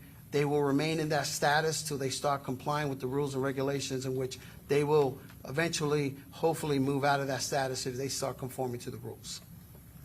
And you gave some examples earlier. I just wanted to follow up some of the things that inmates do in the way of work at the prison. You included cooking, is that right? Yes, we have to prepare 3 meals, as well as even dietary meals for the inmate population. So we use a lot of the inmate labor to do all the meal preparation, as well as keeping up with sanitary requirements. We have to launder all the food as well. We have also inmates, the department has to assign inmates who have skills in maintenance, because the Department of Corrections utilizes 80% of the inmate labor to keep up with the aging facilities that the prison system has. That's something on a national level. We put them to work. They do not have any kind of financial compensation. They're required to. We also keep up the grounds, as well as utilize them in different capacities. Those who might have a high school diploma might be part of the orientation for the new inmates coming into the prison system, sort of like a peer-to-peer, helping those, particularly those coming in with a term of years, to hopefully take advantage of the programs and not return back to the prison system. You mentioned yard work. Do they do painting, electrical work, things like that based on their skill set? They do plumbing, painting, electrical. Keep in mind, they're under supervision of what we know as a vocational instructor, so they're not freely having any access to tools. They're always supervised. Because of a prison design, things do break down at night, so sometimes, depending on the skill set, staff is dispatched, or even the corrections officers have to supervise them to keep up with these repairs. Wastewater treatment programs, some of the prisons in the Department of Corrections, I know personally, have been assigned to places where we don't have direct water access, so we have our own water and treatment programs, so we have to keep up with that as well. You indicated that the inmates themselves don't make any money or commissary off of that work, is that right? No. Would you say that they save the Department of Corrections in the state of Florida money? Yes, they do. Because you indicated, I think, what, 80% of the work done is done by inmates? Yes, I mean, keeping in mind, we're talking almost 80 prisons throughout the state of Florida and the aging buildings that they have. If it was not for the inmate labor, it would be quite challenging and financially a challenge to the agency to keep up with all the repairs.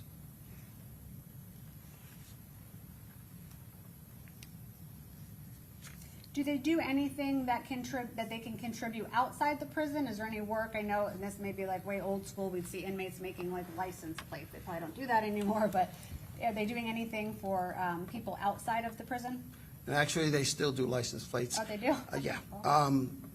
In my years, and still to this day, we have different events. So actually, we use inmate laborers who might have some carpentry skills. They actually do a big thing every year in different agencies throughout the United States for Toys for Tots. We also use them to create the inmate uniforms, their inmate boots. We keep up also refurbishing of vehicles. When I worked at the women's facility, the women there did the eye contacts and the dentures for the prison system. So we utilize them to work through our partnership through PRIDE, the Prison Rehabilitative and Industrial Enterprise company that is a partnership. We put them to work with this particular partner to keep us sustained and also cost saving. They also do the furniture at Polk Correctional Institution. For those agencies that want to buy furniture, there's a furniture factory there as well. And PRIDE, I think you said, is it Prison Rehabilitative Industrial Diversified Enterprise? Yes. That's a mouthful, but okay. It's a lot. So an inmate sentenced to life without parole, would you agree, is a resource for inside the prison as well as society in some cases? Yes.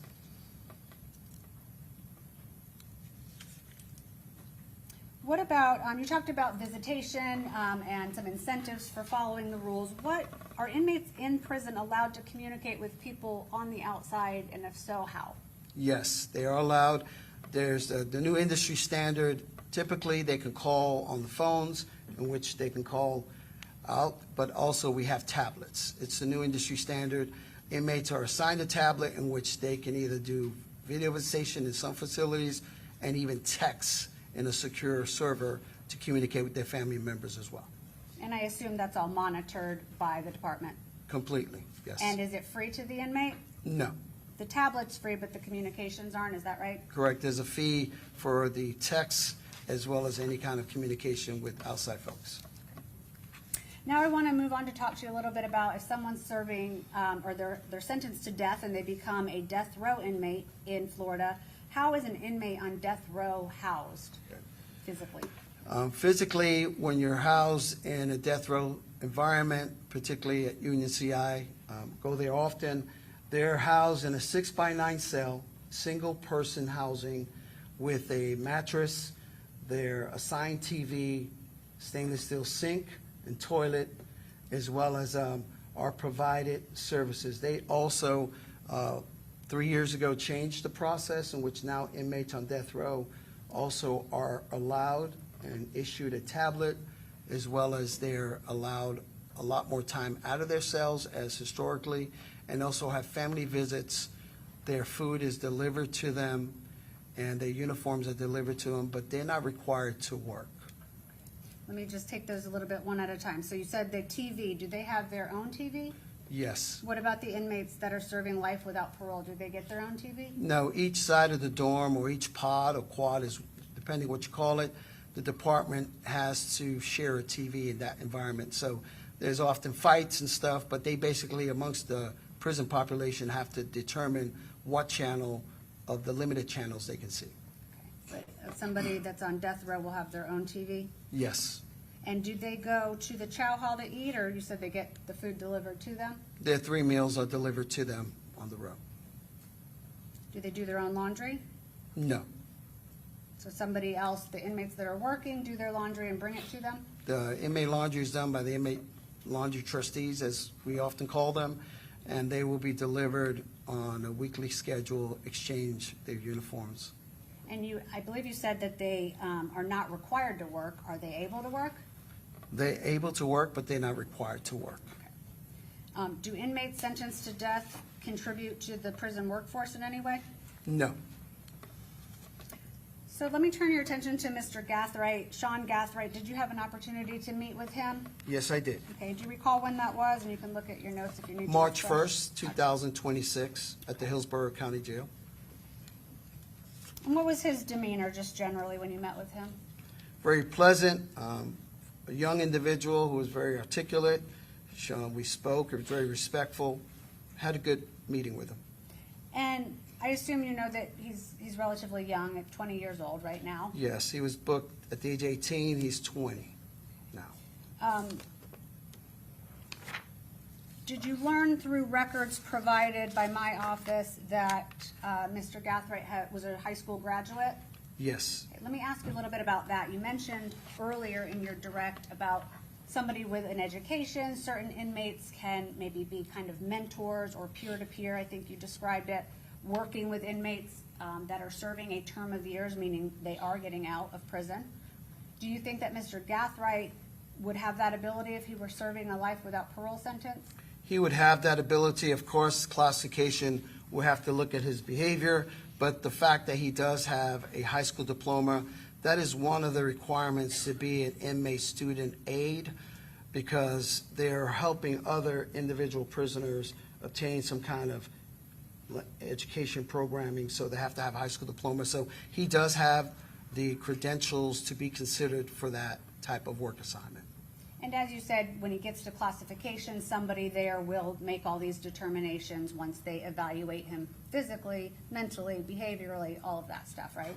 That's correct. And based on your previous work as a classification officer, you feel comfortable saying that he could potentially be in that role? Based on my experience and 4 decades, someone who I met and got the opportunity to speak to, and his current housing assignment, he has the potential to be considered for an assignment like that once in the prison system, but that would be over a period of time. Every inmate who's brought into a permanent prison will have to go through a period of observation, and usually they start on inside grounds for the first 3 to 6 months, and depending how well they do out in the heat and behave and follow the rules, then they can be considered for other positions which have more responsibilities or level of trust, but always supervised by staff. And in the Department of Corrections, are there also what you consider faith and character facilities? Yes, that is a new industry standard in the last 5 to 7 years. The Department of Corrections has quite a few of those that are spread out throughout the state. And what do they offer to an inmate serving, well, I assume they don't include death row inmates, but if somebody's serving life without parole, what would that mean? Anyone in the prison system up to life is eligible to be considered to go to that facility. For example, you have a Sumter Correctional Institution, Everglades Correctional Institution, but you have to show a 2-year record of following the rules, no disciplinary reports, no kind of security concerns, just to be considered. There's an application process in which they will have to go through, because these facilities, they're also known as incentivized prisons. So they only want those inmates who are respectful, following the rules, and not going to be a security concern.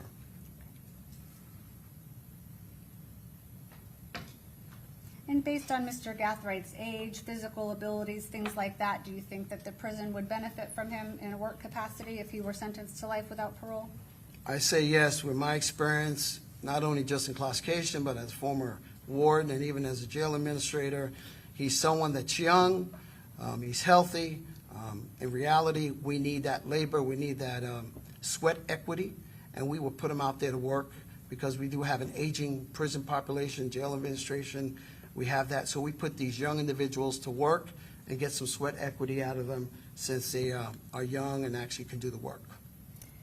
And I know we talk about life without parole and death row, but for our jurors' education, in Florida, what does a life sentence without parole mean? A life sentence in the Florida Department of Corrections means from the minute they're brought in, they're assigned an inmate number. He will be assigned an inmate number, and when he dies and leaves in a body bag, he will still have that inmate number. An inmate serving life will never, ever get out. There is no parole in the state of Florida, and they're not ever allowed outside the razor wire and the fence of a secured facility. So the only way that an inmate serving life without parole would leave is when they die by natural causes. Objection, Your Honor, ask the answer. Sustained.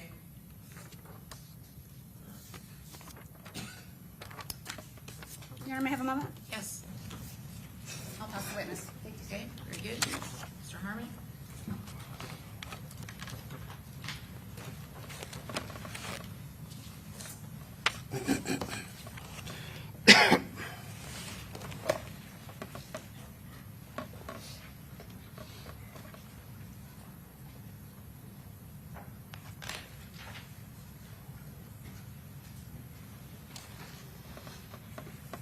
Good afternoon. Good afternoon, sir. Mr. Bonasco, you throughout your testimony have been using the term "we" when you're talking about the DOC. You keep doing it. You're no longer employed by the Florida Department of Corrections, correct? That is correct. All right. And you separated from a corrections job here in Florida in 2010, but that was a county corrections Correct. job, correct? Yes. You separated from the Department of Corrections in 2006, Yes. correct? Yes. So 20 years ago, right? Yes. All right, so it's been 20 years ago since you have worked as an employee of the Florida Department of Corrections. That is correct. Yes. Since you have stepped foot into a correctional institution in this state as an employee, right? Yes. Okay.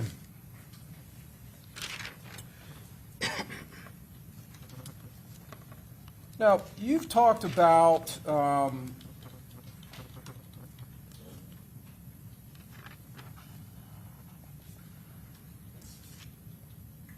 you have previously testified as a consultant, and I believe counsel asked about your expert opinion in corrections or in security, corrections security. Corrections, security operations, anything to deal with corrections, detention, prisons, and jails.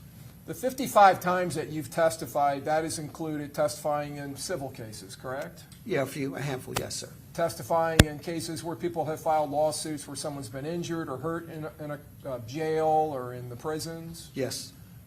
That's included testimony in non-capital criminal cases. That's correct.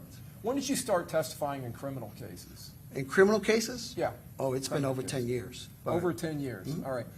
And you didn't start testifying in cases like this, penalty phase of a capital murder case. You didn't start doing this until about 5 years ago, right? Approximately 5 years ago, yes. So how many times have you come into court in a penalty phase setting like this and testified? Over 40 times. In a penalty phase? In a penalty case, about 20 cases. Over the last 5 years? Yes.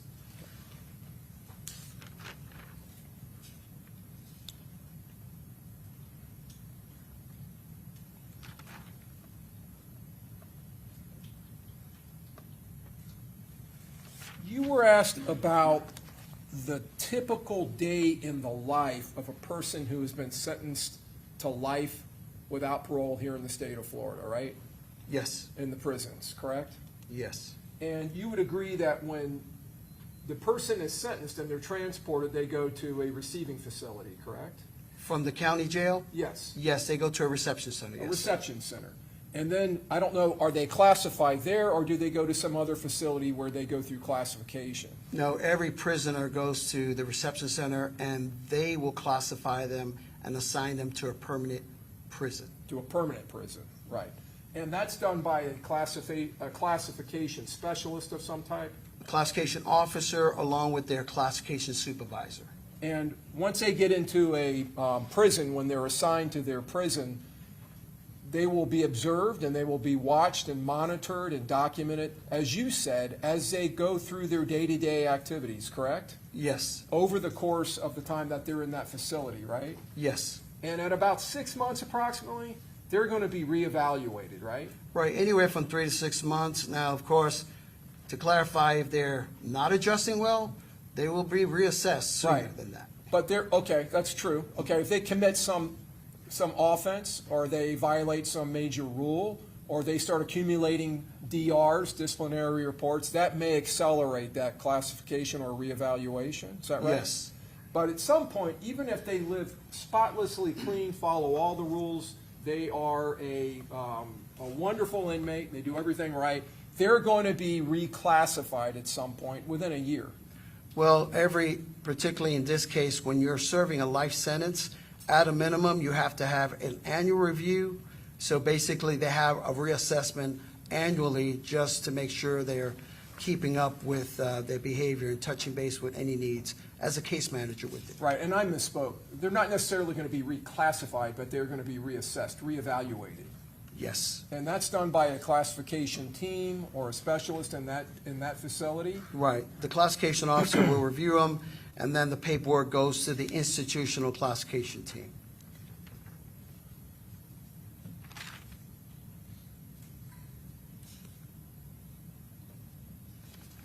So if a person is sentenced to life without parole for a capital murder, like in this case, same kind of charges we have in this case, and they go up to the reception center, they're normally going to be sent to a facility, correctional institute, and they're going to be at a fairly high level of security level, right? Every inmate serving life will be nothing less than close custody. Close custody, right. And once they've been there for 6 months, 8 months, whatever it takes, if they're following the rules and they're doing what they're supposed to do, and they're not accumulating DRs, they're going to be reevaluated, right? Correct. And there may be modifications to their job assignments, correct? Correct, based on institutional needs. Institutional needs, right. And you said that most likely if someone is sentenced to life, the first thing they're going to be doing is probably pushing a mower outside, working outdoors, doing some kind of manual labor, right? Correct. Inside grounds is the go-to assignment. It's in the heat, and that's where we need the most labor Right. to get things done.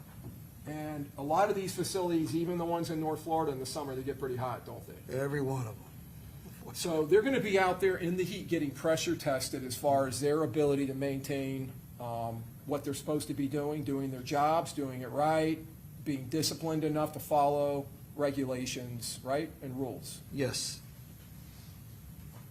And again, that's something that's being assessed over time, right? Yes.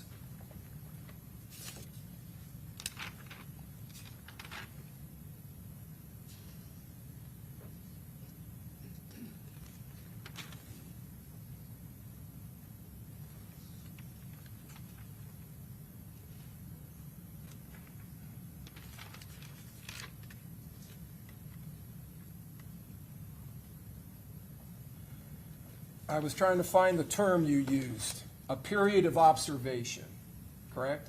Yes. Yeah, all right. Now, you work in Texas, is that correct, sir? Yes, I do. In Austin, right? Yes. What county is that? Tarrant County? Is that No, right? that's Travis County. Travis County. You did work in Tarrant County. Tarrant County's Fort Worth, yes. Fort Worth. And you also worked in San Antonio. Yes, Is that Tarrant right? County. And you worked in St. Louis for the Correct. jails up there, correct? For 10 months. You worked Horrible in experience. Osceola County? Osceola Jail Commander and Orange County and Corrections Orange as the County major. Corrections? You've had a lot of corrections jobs where you've worked for about 2 to 4 years and then moved on to other jobs? No, the agency, the department, I was on 19 years, did 2 years with Orange County Corrections, promoted to Osceola County, did my additional 2.5 years, and retired. That's when you retired out of 2010. Had to deal with the unfortunate escape and fire folks, and my mother was in hospice. And then actually, just to clarify, then went on to work with Bridges of America for 2 years, which is a reentry program that contracts Department of Corrections for 2 years. And then I was tapped on to be the jail administrator in Bexar County for almost 4 years. And individuals like myself, we serve at the will. So the elected official sheriff was not reelected. So the administration that's appointed has to find another opportunity in which the sheriff in Tarrant County asked me to be the jail administrator. I thought you said Bexar County. You said Bexar. Bexar County. Okay, and those are in Texas, That's in San Antonio, yes. San Antonio. And Tarrant County is which major Fort city? Worth. Fort Worth. All right. But you work in Austin, but you live in Tallahassee, correct? Correct. I commute every few weeks. My home is in Tallahassee. Have you done that through all your jobs in Texas? Yes. Kept your residence here in the state Well, of yeah, Florida? because my wife and family reside on and off in Florida, so I even did it when I went to St. Louis, did 10 months, but my family didn't relocate to that assignment. So you were in St. Louis for 10 months, for less than a year? It's a tough assignment. That's all I wanted to do was 10 months in St. Louis. And in addition to doing that, as you told counsel when she first asked what you do, you started consulting, right? I've been consulting since 2000.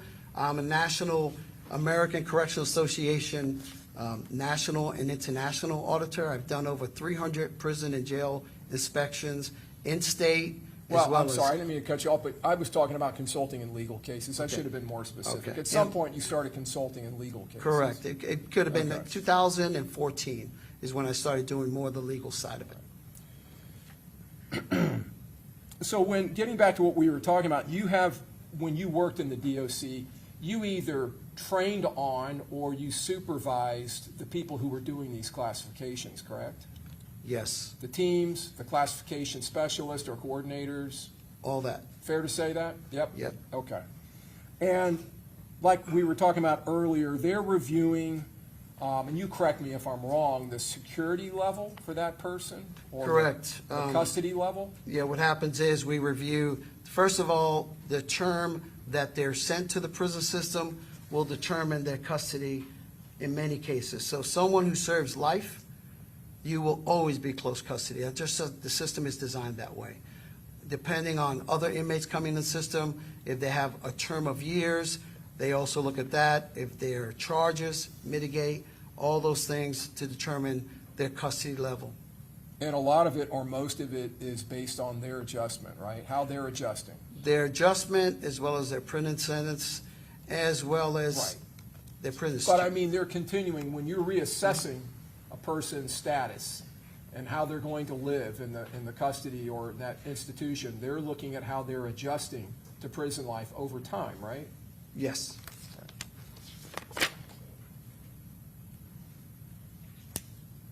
And they're looking for a continuous positive behavior on the part of the inmate, correct? Correct, starting from the reception center, because when they come in, 6 to 12 weeks, they might not get to their permanent camp, so they are assigned a job even at a reception center.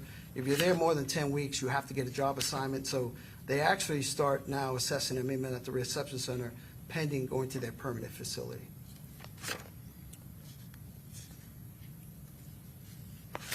So this, to be, just to phrase it another way, they're looking at the sentence, they're looking at the history, but they're also looking at things like, do they have a high school degree, right? Yeah, they look at their education, they verify that through Right. their database to make sure if they have any kind of education. They also gather their skills, any kind of employment, because when we get weekly I'm going to correct myself, when the Department of Corrections gets weekly allocations, it's like a factory line. On Mondays, they get an allocation list. We're flushing out 590 prisoners out of the system, but one facility needs 50 cooks. Another one might need 12 plumbers. No matter the custody level, depending on main institution, then we try, the Department of Classification team will try to fill those allocations because we want to empty the reception centers, but also the department needs to fill the vacancies and the needs for those facilities. So a lot of it's need-based, from what you're Yes. saying? Okay. Yes.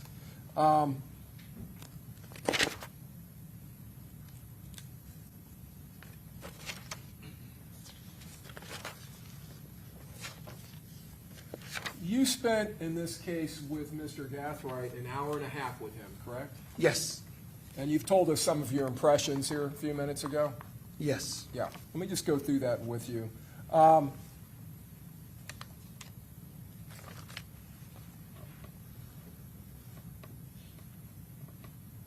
You found out at some point that he has a high school degree, correct? Yes. You found out that he had prior, I guess, worked in the catering industry, he may have culinary skills or Yes. some level of culinary skills? He worked at Oxford Country Club as a prep cook. He did some other work. During my interview, he did work in the hospitality industry, At a country club? country club in Oxford, in Mississippi, I think it was, yes.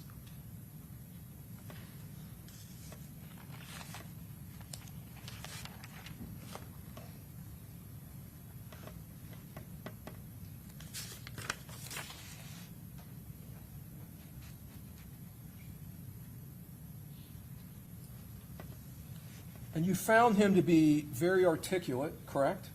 Correct, He was very cooperative with you, is that correct? yes. In fact, he graduated from Oxford High School in Mississippi, correct? Yes, in 2023, I think.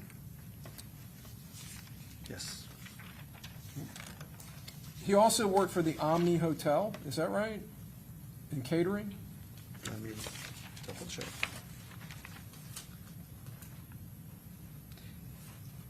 He didn't mention that. He did tell me he worked for Oxford Country Club, well, also a sushi place and Central Plate Catering Service, unless that was a contract with the Omni Hotel, which some of them do.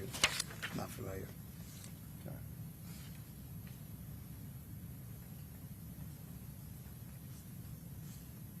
Okay.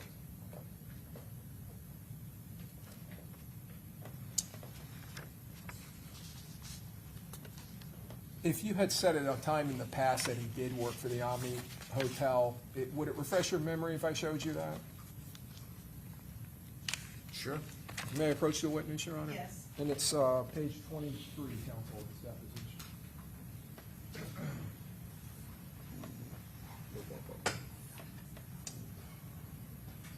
Let me see if I can find it. Oxford, Omni. Yeah, I did mention Omni, but in my notes, as you see, well, Do you think that the Omni that you came up with may have been something someone told you maybe, even if it's not in your notes since you testified to no, I it in the really, deposition? I don't even say it in Omni Hotel, but I don't know where that one came from. I'm trying to look at my notes. No, Central Plate Catering, I don't recall. So he had experience working in catering, And serving, serving, prep cook. prep cook. All right.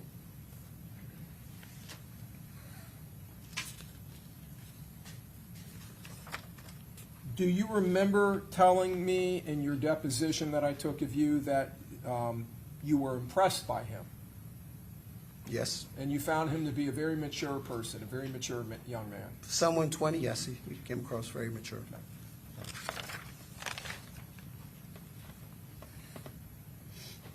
Now, when you worked for the Department of Corrections, you worked for a lot of institutions, a lot of correctional institutions, correct? Yes, And when I say worked for, all of that's the Department of Corrections. yes, Statewide agency, right? yes, sir. Maintains our prison system.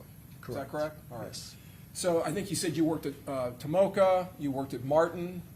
You mentioned Santa Rosa. You didn't work at Santa Rosa. I though, worked right? at Polk CI, Polk Polk Correction CI. Institute, Okay. Martin, Tomoka, Hernando. Union Correctional and Florida State Prison, both located in Rayford or right there by Rayford. Familiar with them? Yes, I All am. right. You were never permanently assigned to either one of those, correct? No, You visited them as part of your job. You went there for training, I believe. You may have been there for other reasons, but you were never permanently assigned there. never permanently assigned. Never permanently assigned to death row, correct? Correct. And when you worked there, when you left in '06, death row was housed, for men, was housed at Union, correct, in Rayford? Yes, And literally almost down the road at Florida State Prison, which is a prison that's actually called Florida State Prison, correct? FSP. Right, FSP. Now, death row is housed exclusively at Union Correctional, correct? Yes,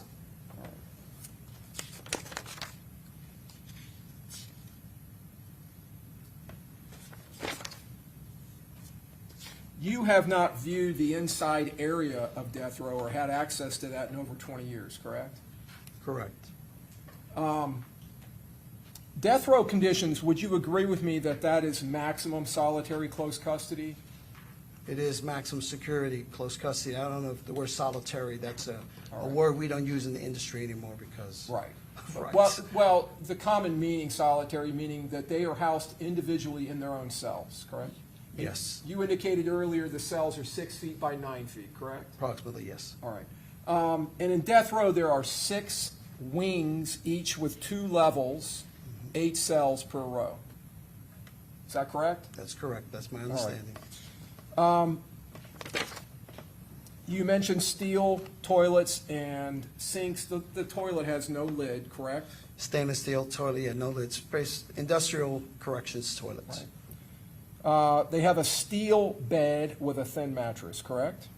Correct. And they can have a radio if they wish, correct? Also, they also, often, many of them just use the tablets, because you can get music on tablets The as well. tablets, all right. I'm going Yes. to talk to you about the tablet in a minute.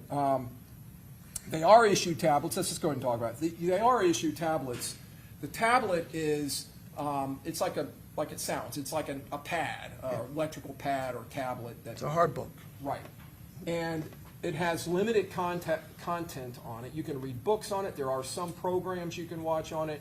But there is availability to purchase additional things you can watch on it for money, correct? Yes, So you have to have that money in your commissary or canteen, is that correct? that is correct. So somebody you know outside of prison has to put that or donate that or deposit that into your account? Into the inmate trust account, yes, sir. Okay. They have no access to any kind of internet connection with that tablet, correct? That is correct. They are issued their own TVs. They are little 13-inch cubes, correct? Yes. And those work off of an antenna, correct? Rabbit ears, as we often call it. Just like the larger big flat screens that are mounted in the general population or the, I'm not saying that right, I know that's not the term. The day Open rooms, population. in the day rooms. Yeah, well, let me go back to open population for non-death row. They have bigger TVs that are mounted that they watch communally, I guess. Correct, it's general population. Right. But with both of those, they're working, especially these little small TVs are just working off an antenna, right? Like Yes. little rabbit ears, We have right? the same channels that anybody else would have. Just a few channels. They're not getting a streaming service or cable, correct? That is correct. All right. Now, their food, they are fed 3 times a day, correct? Yes, First, breakfast is at 5 a.m., correct? roughly, yes. Lunch is from 10:30 to 11, is that right? More or less. Yes. Dinner from 4 to 4:30 p.m. Yes. Those meals are brought to them on a plastic tray, is that Yes. correct? Yes. And they are slid through and they eat them in their cell, correct? Yes, They don't leave their cell to go eat somewhere, correct? that is correct. And they are given what's called a spork, Spork, yes. a plastic spork, correct? Yes, That's all they're given. They're not Yes. given any cutlery of any kind, correct? absolutely no. And that would be the 3 meals they're going to eat every day moving forward, correct? Like The the way rest they eat 'em. of every inmate, yes. Those are prepared by institutional food service, correct? Yes, Is that other inmates? yes, inmates prepare the meals.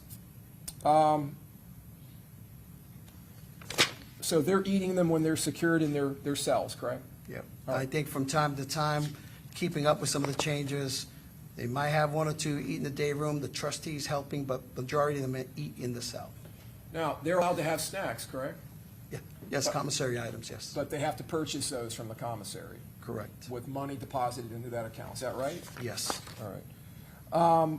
There are times when they're allowed out of that cell, correct? yes, And you talked about that because there was a civil legal settlement back in 2022 that expanded their time out of the cells, correct? yes, sir. They can go to what's called a day room, right? Yes, And that's,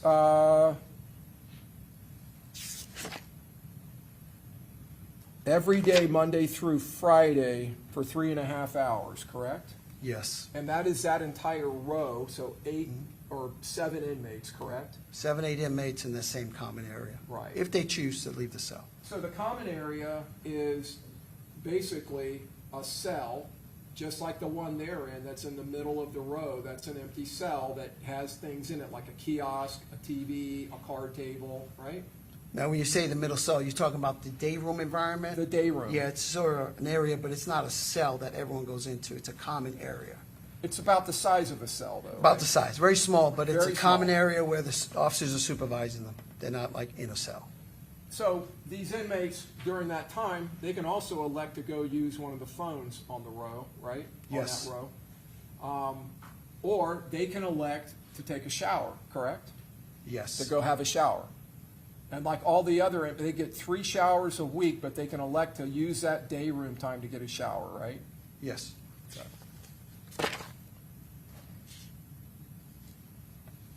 The kiosk that is in that day room, there's a similar kiosk in their recreational area that they're allowed to go to during the week too, right? I think there is, but I can't confirm that. But But the kiosk allows them to make purchases, it allows them to make phone calls with money. I know the deposited money. kiosks that you're referencing, my understanding, those kiosks, unless you're talking about the wall mounts, most of them are only there to communicate, get your balance on your inmate account, as well as order commissary. Order commissary, all right. So other than the day room time, if they're going to take a shower, they have to take it 3 times a week. Correct. Is that right? Okay. They also have recreation time as well. They do. So I want to talk to you about that real quick. That's 2 times a week for 3 hours, right? Correct. And I think there's about 20 inmates at a time that go out on that rec area. Yeah, my understanding, they try to keep it at 15, but 20 is the max. 15 to 20, okay, 20 is the max, right. And the rec area has a backboard, Yes, they do. and it has an area, a flat area there where they can shoot hoops, play basketball. Yes, sir. All right, but it's not full court. Absolutely not, no. Okay. And I think there's a dipping and chinning apparatus that they can share or utilize, correct? Yes, And it's open air. yes. All right.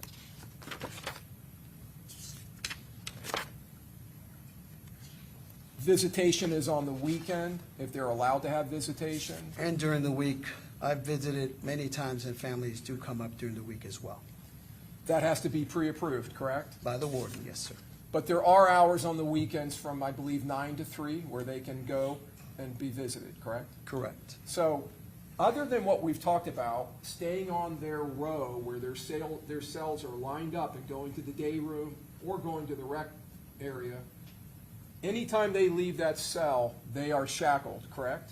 Yes, And that would include leg irons, waist chains, and cuffs to the waist chains, correct? and a black box. And a black box between the hands, right? Yes. So they're going to be walking like this, Yes, and they're going to be escorted anywhere else they go. with 2 officers. When they go to visitation, to visit someone on the weekend, they're escorted to a search room where they are searched and monitored, correct? Yes, going in and out. And then they're allowed to go into this open area, which I think has a maximum of 22 or 23 inmates, Correct. where they can meet with their families. Across from the table. On average, inmates on death row spend 21 hours a day, on average, in their cell.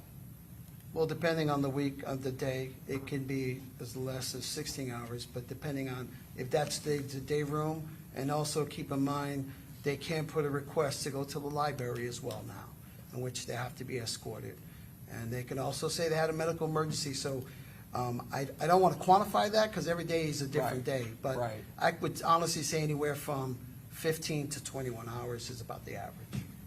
And no matter what, they are always under heavy surveillance, correct? Yes, because of their custody level. What is their custody level? They are, any inmate who is sentenced to death row is maximum security level. All right. And they are you talked about head counts in general population. The inmates on death row are counted hourly, correct? Yes. Mhm. Every hour, or at least every hour on the hour, correct? They also have informal counts as well. They have, you would agree with me, a strictly controlled daily routine, correct? I would say yes. All right. And there is no air conditioning on death row, correct? Well, no. There is air conditioning on death row. As far as the housing units, not like a general population prison environment, we don't have death row. They do because of their housing category. Right. There's yes. no AC, right? No air Well, conditioning. they do have, I want to say not AC, but they do have some kind of better exhaust system because they spend the majority of their time in a housing environment versus a regular prison. They're allowed to go outside But onto the complex. It's not air conditioning, though, the way that No. we would understand air No. conditioning. Not like Okay. we would do at home, no.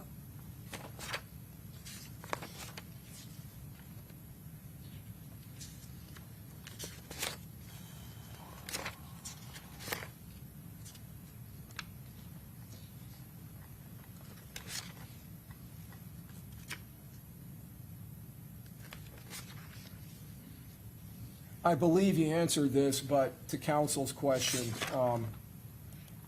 in the times that you told us that you've come in penalty phases and testified, I think you said it was 20 times over the last 5 years? Approximately, yes. And you've given similar testimony to what you gave today? Yes. About the conditions within the Department of Corrections? Yes, Okay.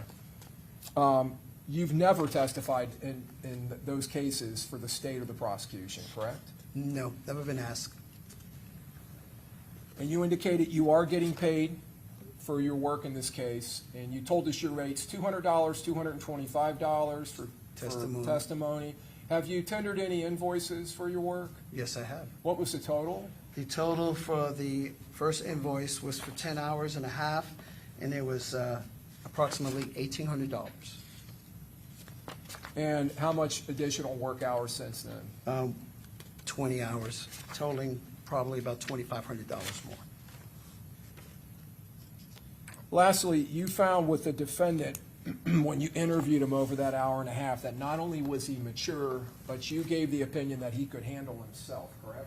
Yes, based on his physical stature, his communication, how he was able to answer my questions, he seemed like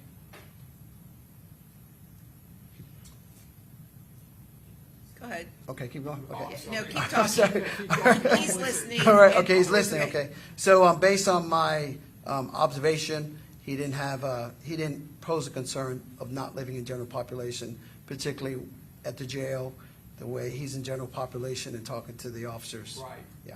That wasn't my words, that was your words to me in the deposition, right, that he could handle himself? Yes. Okay. Your Honor, I'll tender the witness. Okay, hold on, any cross, Mr. Hernandez, any cross? No, thank you. Any cross, Ms. Toomey? No. And Mr. Petridis? Okay, redirect.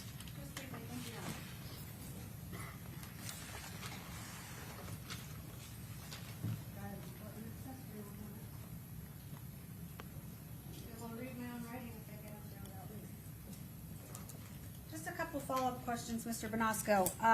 You said you've never been asked to testify for the state. Are you open to that if somebody were to contact you? Yes, ma'am. And backing up to some of the questions you were asked about your kind of employment and assignments over the last, several years, I believe that you said on direct that it's kind of common, this consulting area is somewhat common for somebody who may have your in-depth experience in the jail and prison system. Is that right? Correct. Being a retired warden, things like that? Yes, many of us, because of our national affiliations with national corrections, local jail detentions, a lot of us who retire or have retired once come back, they seek that experience in many cases to get a bit of insight on how the systems work. Not something that while you're working in that employment, for example, as the warden of a prison, you're not going to come and testify here, are you? No. When you were asked about some of your employment, you called them assignments. So I just wanted to clear it up a little bit. Some of the work that you've done, say in Texas and different counties, those are temporary assignments, is that right? They're all at-will assignments. So you're not taking a position somewhere and then just quitting? No.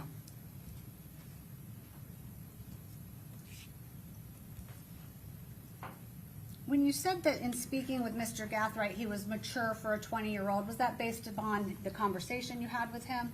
My conversation, how he was answering the questions, my years of experience, particularly his age, someone who was 20, was not sharing information, was communicating well, and wasn't disrespectful at all.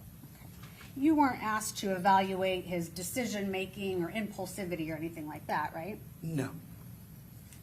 And you were in the jail, I believe, Hillsborough Yes. County Jail? Yes. Was that in a small interview room? Yes, it was. And I presume that you told him that his defense team sent you to see him, is that right? Yes, I did.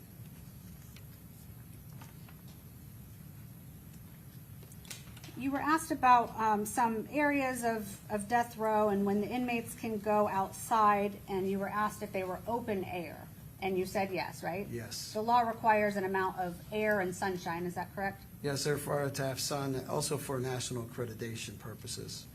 When you say open air, does that mean that they're not surrounded by a fence or barbed wire and some? No, it's a dog pen, as we call it. They're fenced in entirely. There's not an open fence, but everything's fenced in. You So just it's have not- access to sunlight. Not some lovely outdoor recreational area? No. And about the air conditioning, I think you clarified it, but just so that we're clear, that when there's no AC, or what we know as AC on death row, that's just where the inmates are housed, not the other facilities that they're able to go to, right? Correct. So for clarification, when you say other, like facilities where lifers are assigned? Well, just, or on death row, if they were to go to a day room, they're going where everybody goes? Yeah, pretty much those units, they're designed with heavy exhaust system, which runs the air more fluidly, more cooler than you would be at a regular prison where there is literally very little flow of air, so it's very hot. The environments are very different.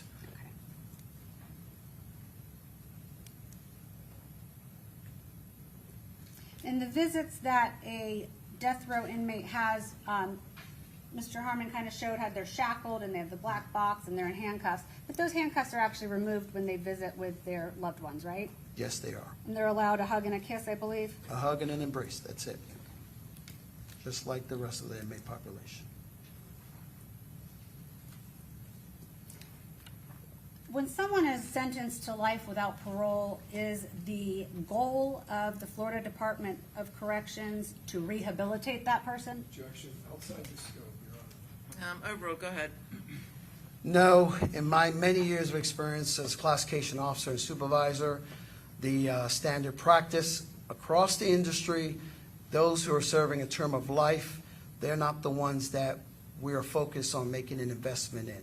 We look at those individuals who have a term of years, so we can provide them programs, betterment, peer-to-peer self-assessment programs, because the goal is to get them in a place so when they get released, they do not reoffend. And with a lifer, we are aware they will never leave the prison system. The only opportunity they will have is they end up at a prison in which maybe we informally as classification officers would keep a list. So if we had a vacant seat in a particular program and they were behaving and following the rules, we would insert them so that seat wouldn't go to waste. But they're still required to work 60 hours a week. They do not get out of work. Versus those with a term of life, less than life, those individuals, if they're going to be getting released, that in many cases the assignment for them will be education half a day and then work the other half. So although we've heard that someone serving life without parole is required to work and then may have some opportunity to do programs or mentorships, the ultimate goal is still punishment, correct? Yes. No further questions. Okay, very good. May this witness be excused? Yes, Your Honor. Okay, thank you, sir. You're free to go. All right, we're just going to take a quick 10-minute comfort break, and then we'll be back, okay? Thank you. All right.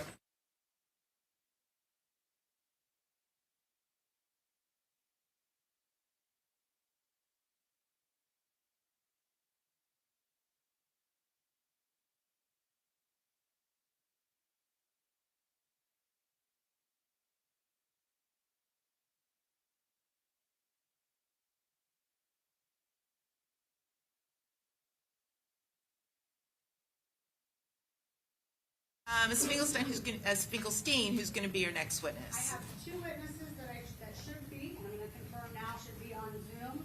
Okay. We're just kind of going based on time, so based on what time it is, we will do Bailey Piotrowski first, Okay, and then after that will be Maurice Edwards. okay. And we'll have them, I think, you can let them in, right? So if they go Yes, there in a waiting room. I they can let stay them out in. there. Okay. All right, I'll be back in 10, and then we'll get going.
Hi, Mr. Bailey, can you hear me?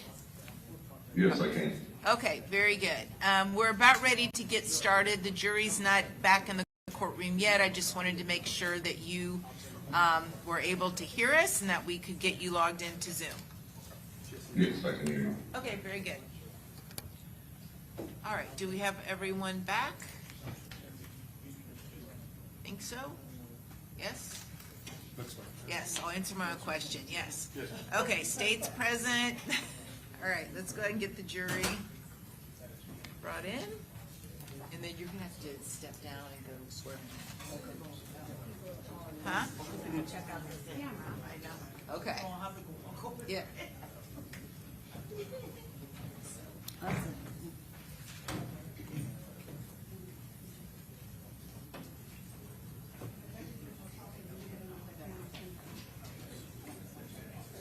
And I'm sorry, Ms. Finkelstein, what's your witness's last name?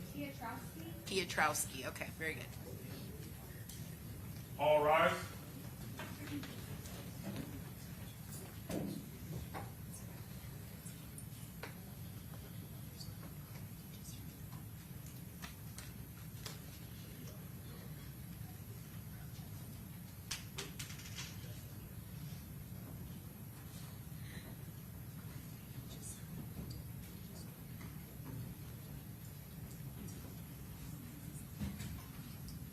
All jurors are in, Judge. Okay, very good. All right, ladies and gentlemen of the jury, the next witness is going to be appearing via Zoom. And Ms. Finkelstein, call your next witness. Your Honor, we would call Bailey Piotrowski on behalf of Sean Gathright. All right, Mr. Piotrowski, please raise your right hand to be sworn. Do you solemnly swear or affirm that the testimony you're about to give in this cause will be the truth, the whole truth, and nothing but the truth, so help you God? I do. Thank you. Okay, you may proceed. Thank you, Your Honor. Good afternoon, sir. Hello. Will you please state your name for our jury, or for the court reporter, and spell your last name? Anthony Gathright Bailey Petrowski, Pietrowski. Okay, and I've been calling you Bailey Piotrowski. Is that the name you commonly go by? Yes. And sir, what is your relationship, if any, to Sean Gathright? I'm not related blood, but his grandmother married my grandfather. I spent a lot of my childhood around him. I knew him as a child. So do you consider him kind of a cousin? Yes, he is my family. How old are you, sir? 34. Okay, so Mr. Gathright is 20, so I assume you've known him your whole life? Yes. And where did you live at the time that Mr. Gathright was growing up? Kentucky. I would go to Mississippi during the summer to see my family. So how often do you think that you would see Mr. Gathright in your visits? Younger years, once, maybe twice a year. And what types of things, or in what capacity would you see him, like summer vacations, holidays? During the summer, visiting family. And with such an age gap, tell me about your relationship when you were younger and how that worked, since you are, a bit older than him. As a baby, I remember him as a baby, holding him, seeing him grow up, just becoming who he was as a child. Were you able to keep contact with him as he obviously got older and old enough to communicate on his own? Did you keep contact with him outside of those visits to Mississippi? Not really, no. Tell me about what you remember about him, just as his character growing up. He was a very good kid, curious, always trying to start a business here or there, from his photography to his pressure washing. He always, a lot of energy. He was always trying to do good, but he was a very good kid. Did you ever know him in the times that you were around him to get in trouble? Never.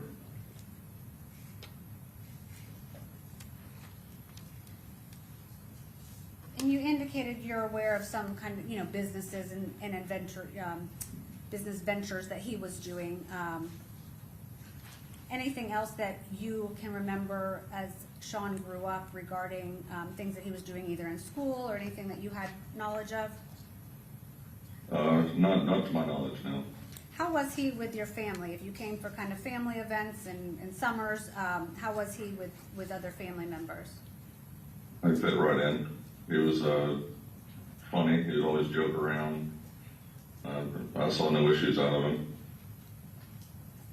Did you ever know him to be violent? No, never. Did he have a good temperament, or how would you describe his temperament? It was very good. He was always cutting jokes. I never saw him angry. Are there any specific memories that you have that you can tell the jury about? Things that you guys either did together or that you observed while you guys were growing up? I remember one time specifically, him and his sister recited a song together, and they sang it to me by the pool, and they had it down to a T. They did really well with it. Was it like a little routine? Yeah. How were his interactions with your other family members when you were around?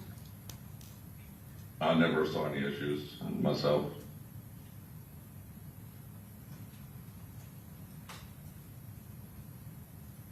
And I know that do you know Sean's father? Yes, I know him. I know Tony or Mike. Say that again? Mike, yeah, I know Mike. That's his biological father? Yes. Was he around when you would be around growing up? Typically until he went into the Marines, and then didn't see him much after that. What can you tell the jury about Sean's relationship with his father, if anything?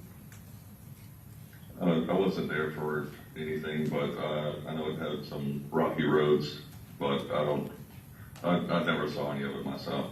Because you didn't live close by. Correct.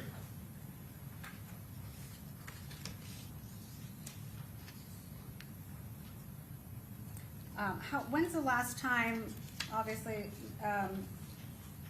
prior to this case happening, when was the last time that you had any contact or saw Mr. Gathright? Talking about Sean or his father? Sorry, that was confusing. Yes, Sean. I was down in Mississippi last year, and we would FaceTime him, and we would talk to him. Okay, and what about prior to that? Prior to 2024 when this took place? It's been a little while. I don't know the exact date. It's been a while, though. So it'd mostly be talking, you didn't visit him much leading up to this? No. Is there anything else that you want the jury to know about your cousin?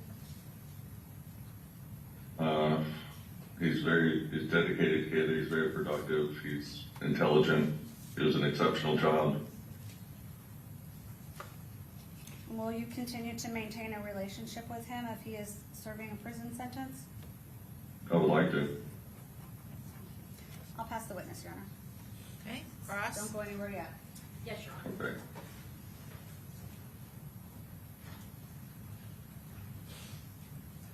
Mr. Petrowski, you spent some summers with Sean Gathright, is that correct? Correct. And that was at his grandmother's house, Lisa Gathright, in Mississippi, right? Correct. And those summers that you were talking about, he was younger. It spanned from when he was a baby to when he was 11 years old, is that correct? Around that time, yes. And during that time period, you have described him as being pretty much a normal, healthy child. Is that correct? Very much so. And he had a very loving, supportive relationship with his grandmother during that time period, the summers where you were with him and spent time with him. Is that correct? That's correct. And as far as his relationship with his biological father, there is nothing about that time period that you yourself observed. Is that correct? Correct. I don't have anything further, Judge. Okay, any of the other defense have any questions? Okay, redirect? No, Your Honor. Okay, thank you, sir. May this witness be excused? Okay, thank you, sir. You can log off from the Zoom. Thank you. Okay, thank you. All right, and who's your next witness? Should have Maurice Edwards on Zoom. Okay.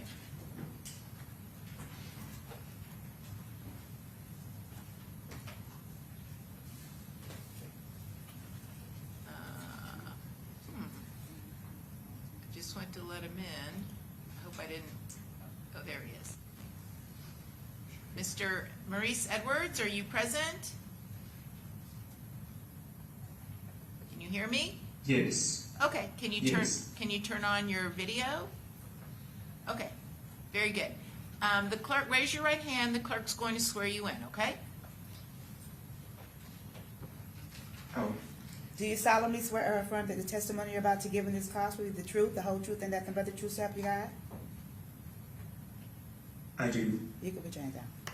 Okay, thank you. You can put your hand down, thank you. All right, you may proceed, Ms. Finkelstein. Thank you, Your Honor. Good afternoon, sir. Will you please state your name for the record? Maurice Edwards. And Mr. Edwards, let me ask, can you hear me okay? I know there might be like a little bit of a delay, but can you hear me? I can hear you fine. Okay, great. Can you introduce yourself to the jury and let them know in what capacity that you know Mr. Gathright? My name is Maurice Edwards. I am a school counselor at Julio Landon College Prep, which is where I met Sean. Okay. And do you recall what year or how old or what grade, I guess, whatever's easiest for you, Mr. Gathright was when you met him? He came in as a 7th grader in 2017. Okay. And in what capacity did if you're a counselor, in what capacity did you meet him? Is he like assigned to you? As the counselor? Yeah, so as a, Yes, all of the boys are on my caseload. Okay, so tell us a little bit about that. What are your job duties? So my duties, I assist with testing, I build educational plans or assist in the creation of those plans and the implementation of them. I provide personal, social, and emotional counseling, and academic and career advising. So when you are introduced to Sean through that capacity, how often do you see him, and what are you doing, with him? Initially, so I'll see students. It can be once a month. It could be bi-weekly. With Sean coming in as a later student, because typically our students start in 6th grade, and knowing that he was coming from a military family, I would see him a little more often, so at least once a week. And then some students, based on their needs, I might start seeing them a couple times per week, coming and having lunch and discussing whatever they might be dealing with, or just having a safe space to kind of just deflate and breathe. Would you say that your work in the role, you're a school counselor, but it sounds like you're also kind of a mentor to these boys? Yes.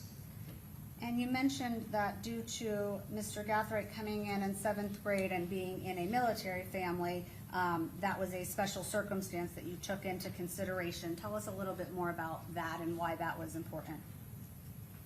Yes, students coming into Landon usually come in 6th grade. We only offer advanced courses.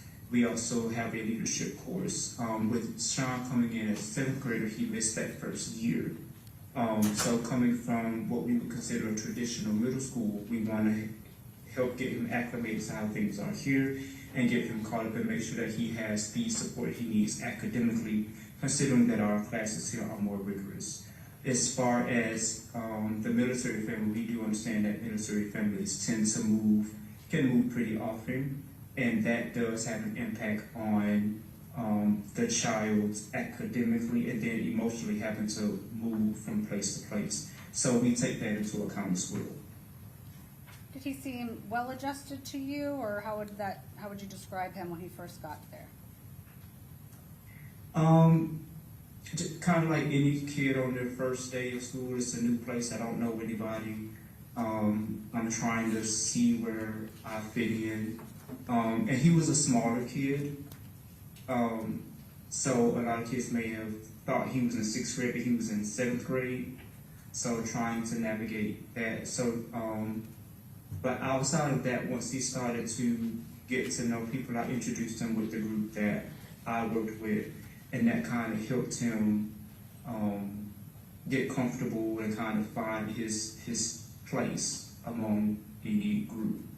Were there any other concerns or things that you took into account in your work with him as far as, I know we talked about being from a military family, anything else about him in your work focusing on his academics, safety, cultural things that you took into consideration?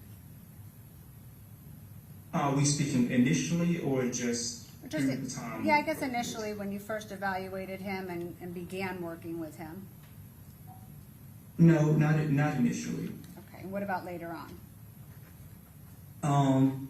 Over time, I continue working with him, and I notice sometimes when children are multiracial, that they may struggle trying to figure out where they fit. Feel like they need to either identify with one side or the other, kind of confused at where they are in between.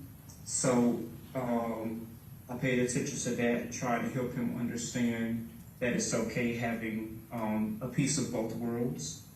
Also trying to keep him focused on the academic growth and continue to push himself academically to do well.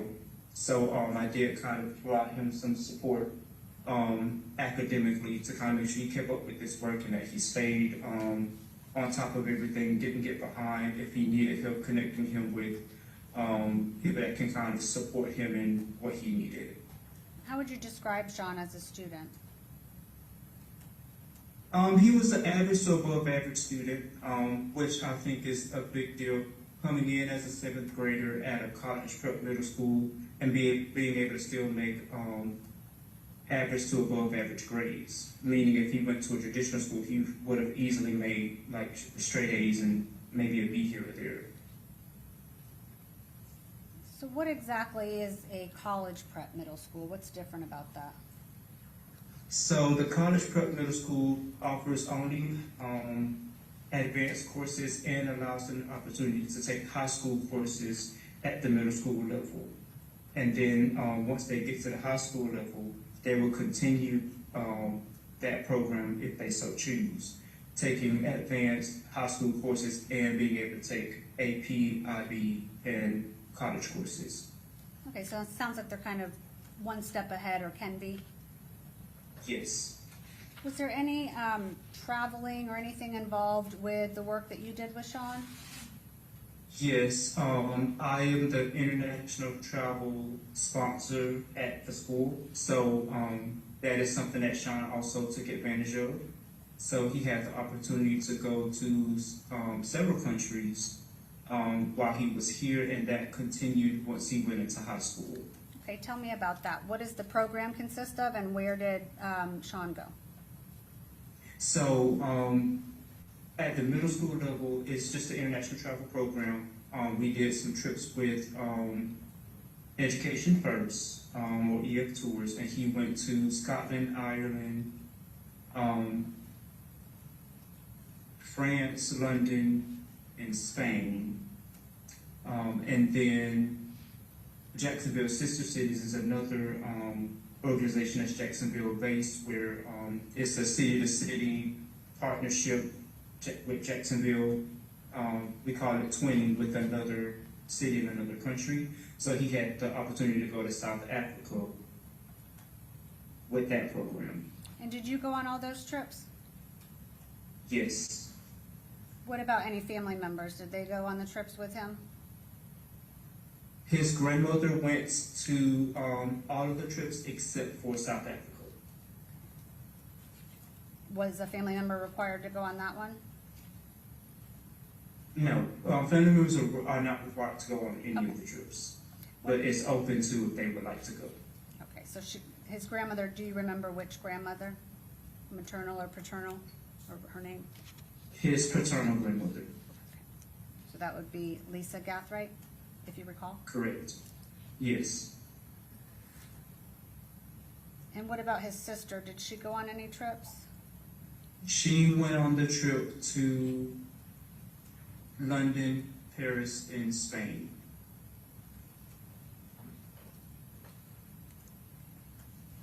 Did you encounter any issues with Sean when he was on those trips, behaviorally or acting up or anything like that?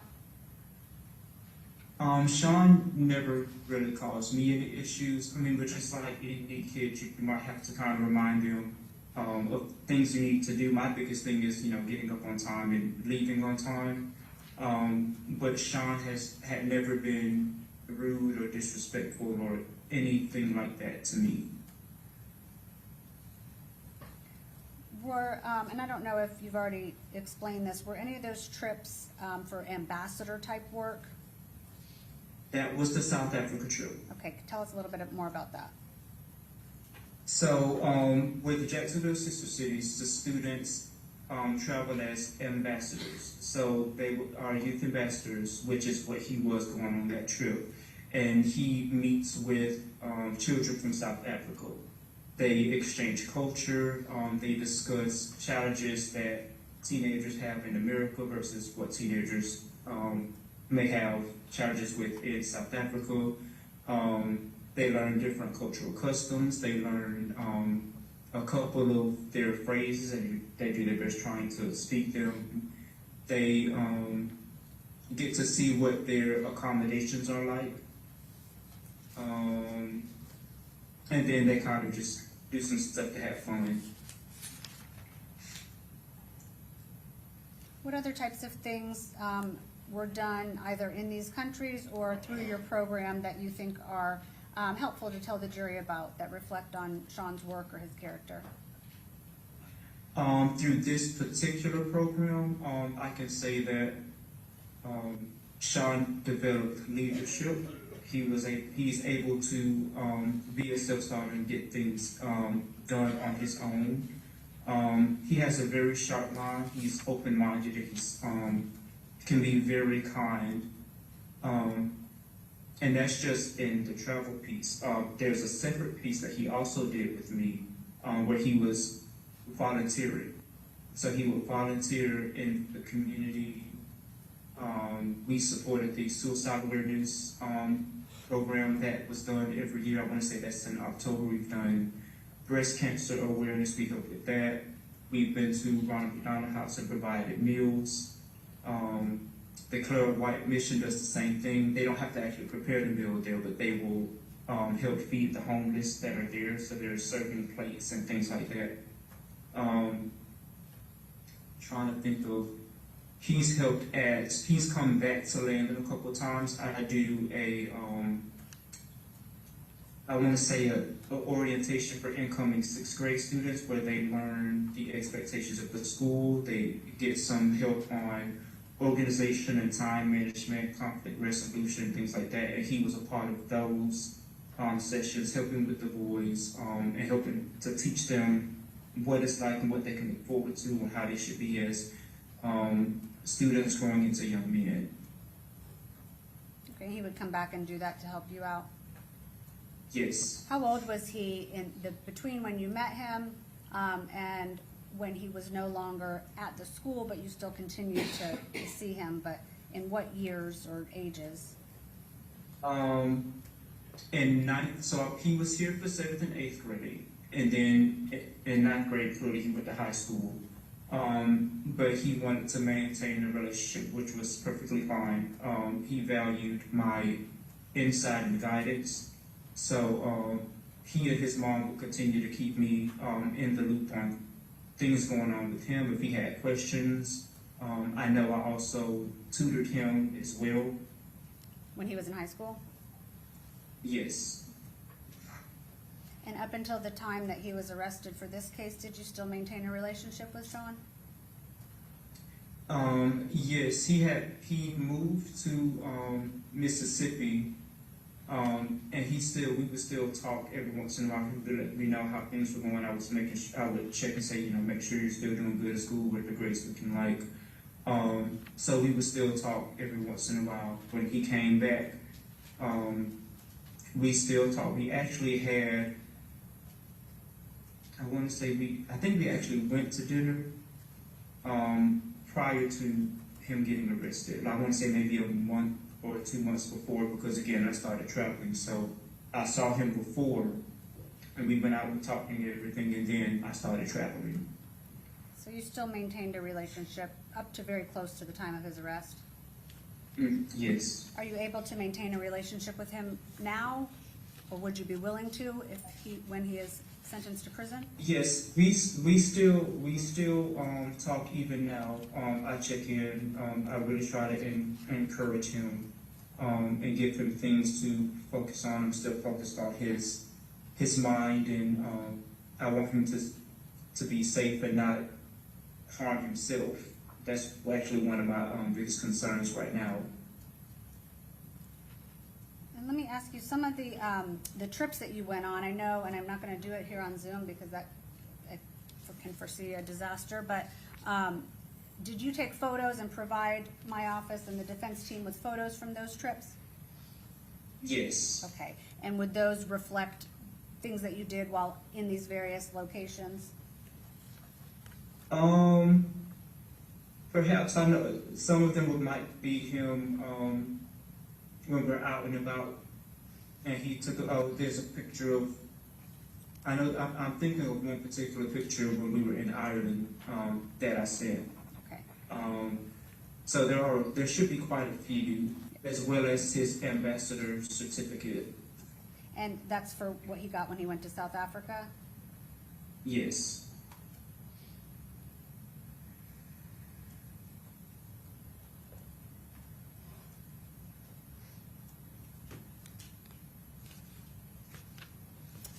Judge, may I have a moment?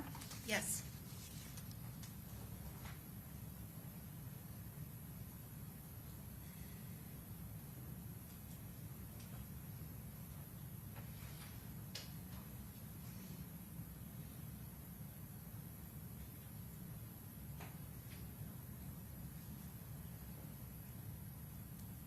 Mr. Edwards, I have a follow-up for you. Can you tell us about a documentary that Sean was involved in making in 8th grade? Right, that part of what might have been the symposium. That is part of. I'm guessing that's what you'll be referring to. So, part of the leadership program at Landon, students are required to make do a symposium project, which is them extending their leadership beyond the classroom, and they choose a global issue of some sort, and they interview experts in the field. They get information from students to kind of see what is currently going on, and then they come up with they call it a call to action to address whatever that global issue is. What was the issue that Sean addressed in that symposium, if you can remember? I honestly don't remember what his particular topic was. Okay. Were you interviewed in that symposium, do you remember? I don't remember. It's very possible that I was, because I get a lot of students asking me to interview, so it's very possible that he did ask me, but I don't remember. That's okay. What do you want the jury to know about Sean and his character and what you remember about him? He really is a really good person. I think he just got caught up in a whirlwind of, wrong place, wrong time, wrong people. But that is not who he is from the interactions I've had with him over the years. So I just want them to know that the image that has been, I guess, painted, that is not who he truly is. Yeah, okay. Ask the next question. I'm going to sustain the objection. Thank you.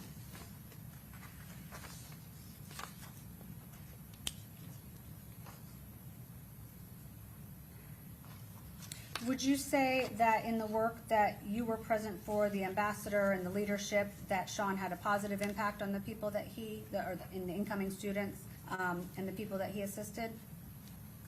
Yes. Do you think that's a quality that he could continue to do if he were to be sentenced to life in prison, or if he's in prison around other people, that he could still impact people? I do believe that he could, yes. I'll pass the witness, Your Honor. Okay, cross-examination? Mr. Edwards, you provided strong mentorship for Rashad Gathright starting in the 7th and 8th grade. Is that correct? That is correct. You provided him with support academically as well as some of his personal activities that he was engaging in. Is that correct?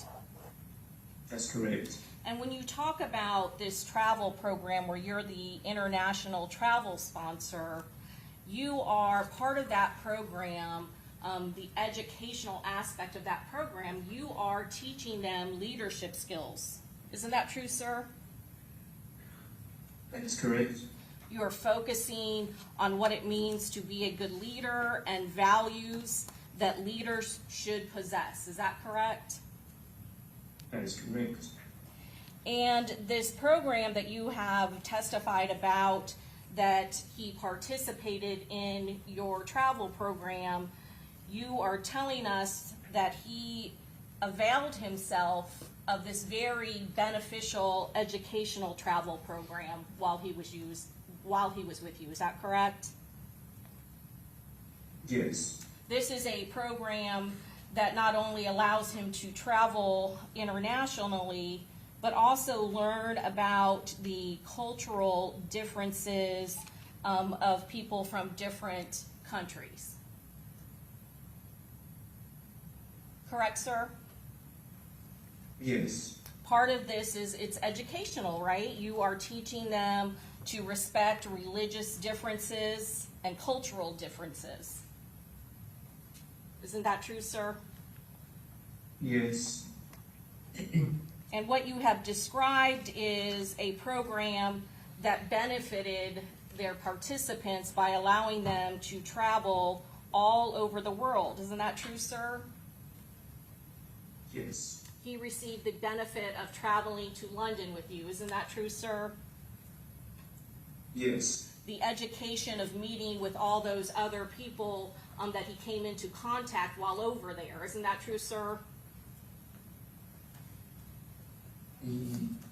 You saying yes? He's meeting people from other countries, interacting with other people from other countries as part of this travel program. Isn't that true, sir?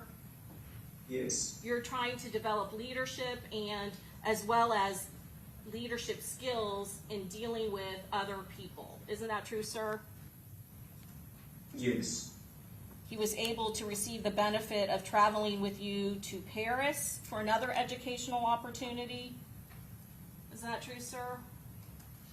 Yes. I believe you also said he was able to travel with you to Spain. Yes. He was able to travel with you to South Africa. Yes. Able to travel with you to Scotland at some point. Isn't that true, sir? Yes. And all while availing himself of these beneficial travel programs, he also had the support of a loving grandmother who went with him during most of these trips. Isn't that true, sir? Yes. I have nothing further, Your Honor. Okay, any questions from any of the co-defendants? All right, redirect?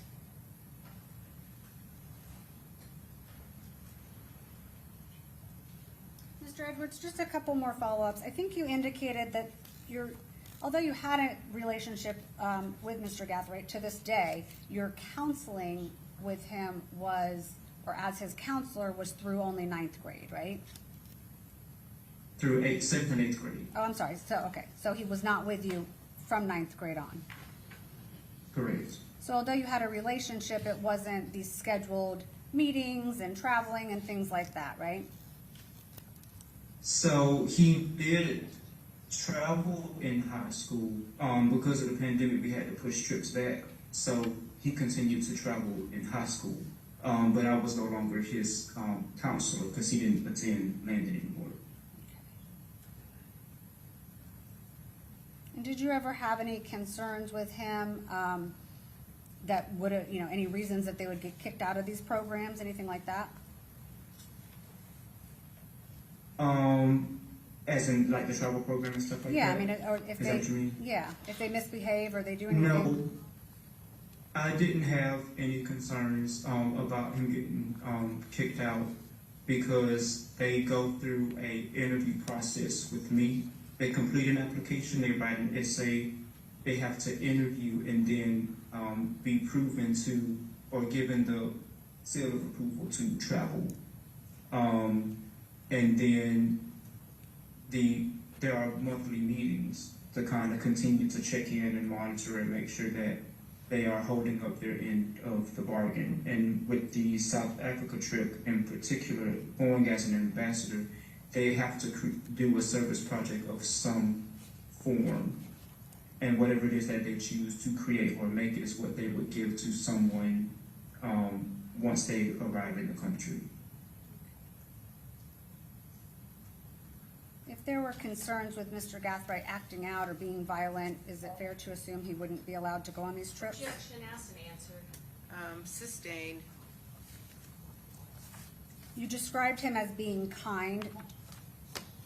Can you give any examples of how you would say that he was a kind person? Objection beyond the scope of cross. Overruled. Go ahead. Can you ask the question again? You described him earlier as being kind, and I didn't ask you what you meant by that. So if you could just let us know what you meant when you described somebody as being kind. I look at kind as like he was always nice and respectful. Even in particular when I would interact with him, if there was like a misunderstanding, he was open to listening and hearing the other side, like truly listening and taking it in versus listening to respond.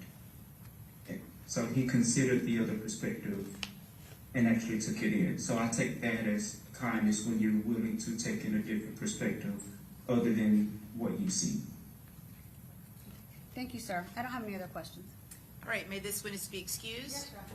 Okay, thank you so much, Mr. Edwards. You can log off the Zoom. Thank you. And Ms. Finkelstein, do you have any other witnesses appearing via Zoom this afternoon? No, not via Zoom, Your Honor. Okay, very good. All right, then I'll close that out. Okay, and who's going to be your next witness? Clayton Wright. Okay.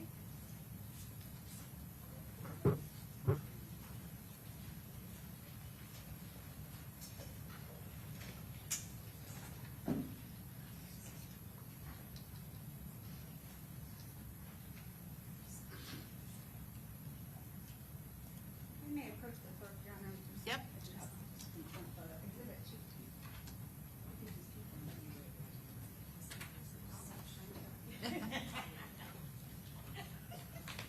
The clerk doesn't want custody. Then I can't be until they're blamed for losing. Officially hers. Until they're officially hers. Your Honor, can we approach just for Sure.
Do you solemnly swear the testimony you're about to give in this class will be the truth, the whole truth, and nothing but the truth, so help you God?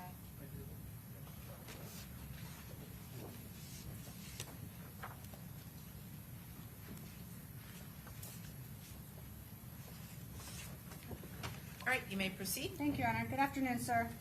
Good afternoon. Please state your name for the record and spell your last name for our court reporter. Clayton. And Mr. Wright, how do you know Sean Gathright? Is my nephew. And make sure you just speak up, okay? Sorry. No, that's okay. We're in a big room. It's hard to hear, and you're a little bit soft-spoken. I don't have that problem. I don't know. So, Mr. Gathright is your nephew. Yes. So Yep. go ahead. No, I was going to say my sister's son. Okay. So fair to assume you've known him your whole life? Yes. And where do you currently live? I live in New York. And what, growing up, tell us about how you were able to have a relationship with Mr. Gathright, being that he never lived in New York.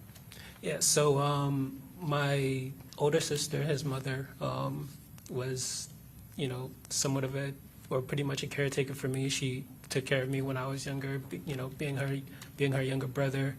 She joined the military.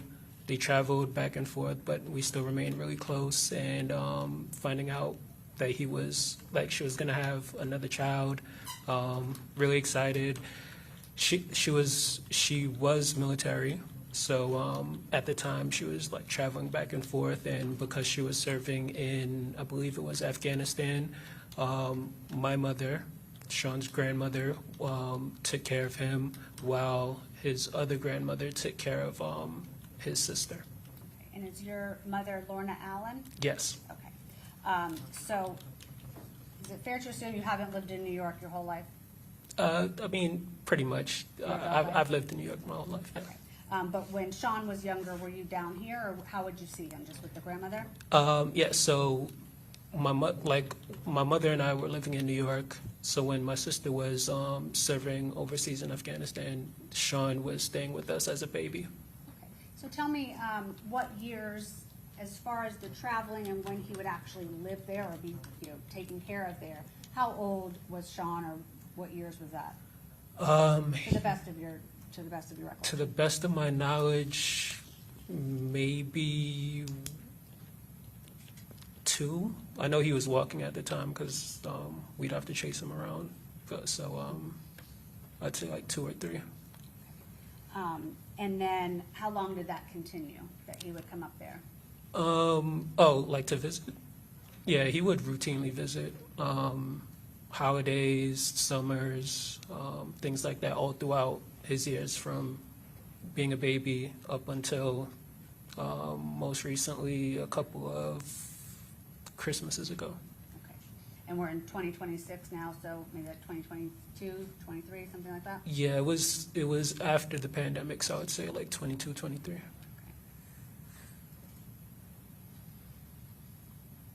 And how would you describe your relationship with Sean? Pretty close, for the most part. I would talk to him routinely. When he came to visit, take him out, go to movies, took him to a basketball game, talked to him about, as he got older, talked to him about like career, what I do, stuff that he was interested in, trying to put him on, like basically steer him into my profession. What do you do? I worked in marketing, so I work with different brands and entertainment. Did Sean seem to be interested in that field? He has a very entrepreneurial spirit, so he wants to be kind of run his own business. So he had different thoughts, but I think a recurring theme was him kind of, or at least I would like to think that I was steering him and having him lean more towards marketing. Are you aware of any other businesses or anything else that he did that support you saying he was entrepreneurial? Yes. So we've had many conversations about careers. He wanted to do real estate. He wanted to have like vending machines all throughout, like when he was living in Mississippi. Most recently, he got into photography and also power washing. I'm not sure if that started when he was living in Mississippi, but I knew he bought equipment for both professions. So he had photography equipment, I believe was his grandfather's, and then he had power washing equipment. So he would go out throughout the neighborhood, tell me about his power washing business. He'd also send me like some pictures. I think he took the first photography. I'm not sure if it's the first, but I knew he took someone's prom picture, I believe it was. And I knew he took pictures for like a local school in Jacksonville, I believe. Okay. So you seem to have a lot of different interests. Yes. How would you describe Sean, either as a kid or growing up? Like, what's his personality like? Kind, funny, friendly, calm, personable, smart, kind-hearted, loyal, forgiving. Those are just a few. I'm not sure if I have any synonyms in there, but yeah. That's all right. Any memories that you can think of? Do you have any good memories that I'm sure there's a lot, but any that pop into your mind that you want the jury to know about? Yeah, I have a lot of memories. There was, I remember very vividly a Thanksgiving where my older sister, Sean, and his sister, my niece, came to visit. I remember because it was a lot of fun, a lot of, just getting to hang out with them. We got tricked into eating alligator, which was not something that we wanted to do. We were told it was chicken. What they all Yeah, that Thanksgiving dinner just turned into, I guess, like a comedy session. Sean doing impressions, trying to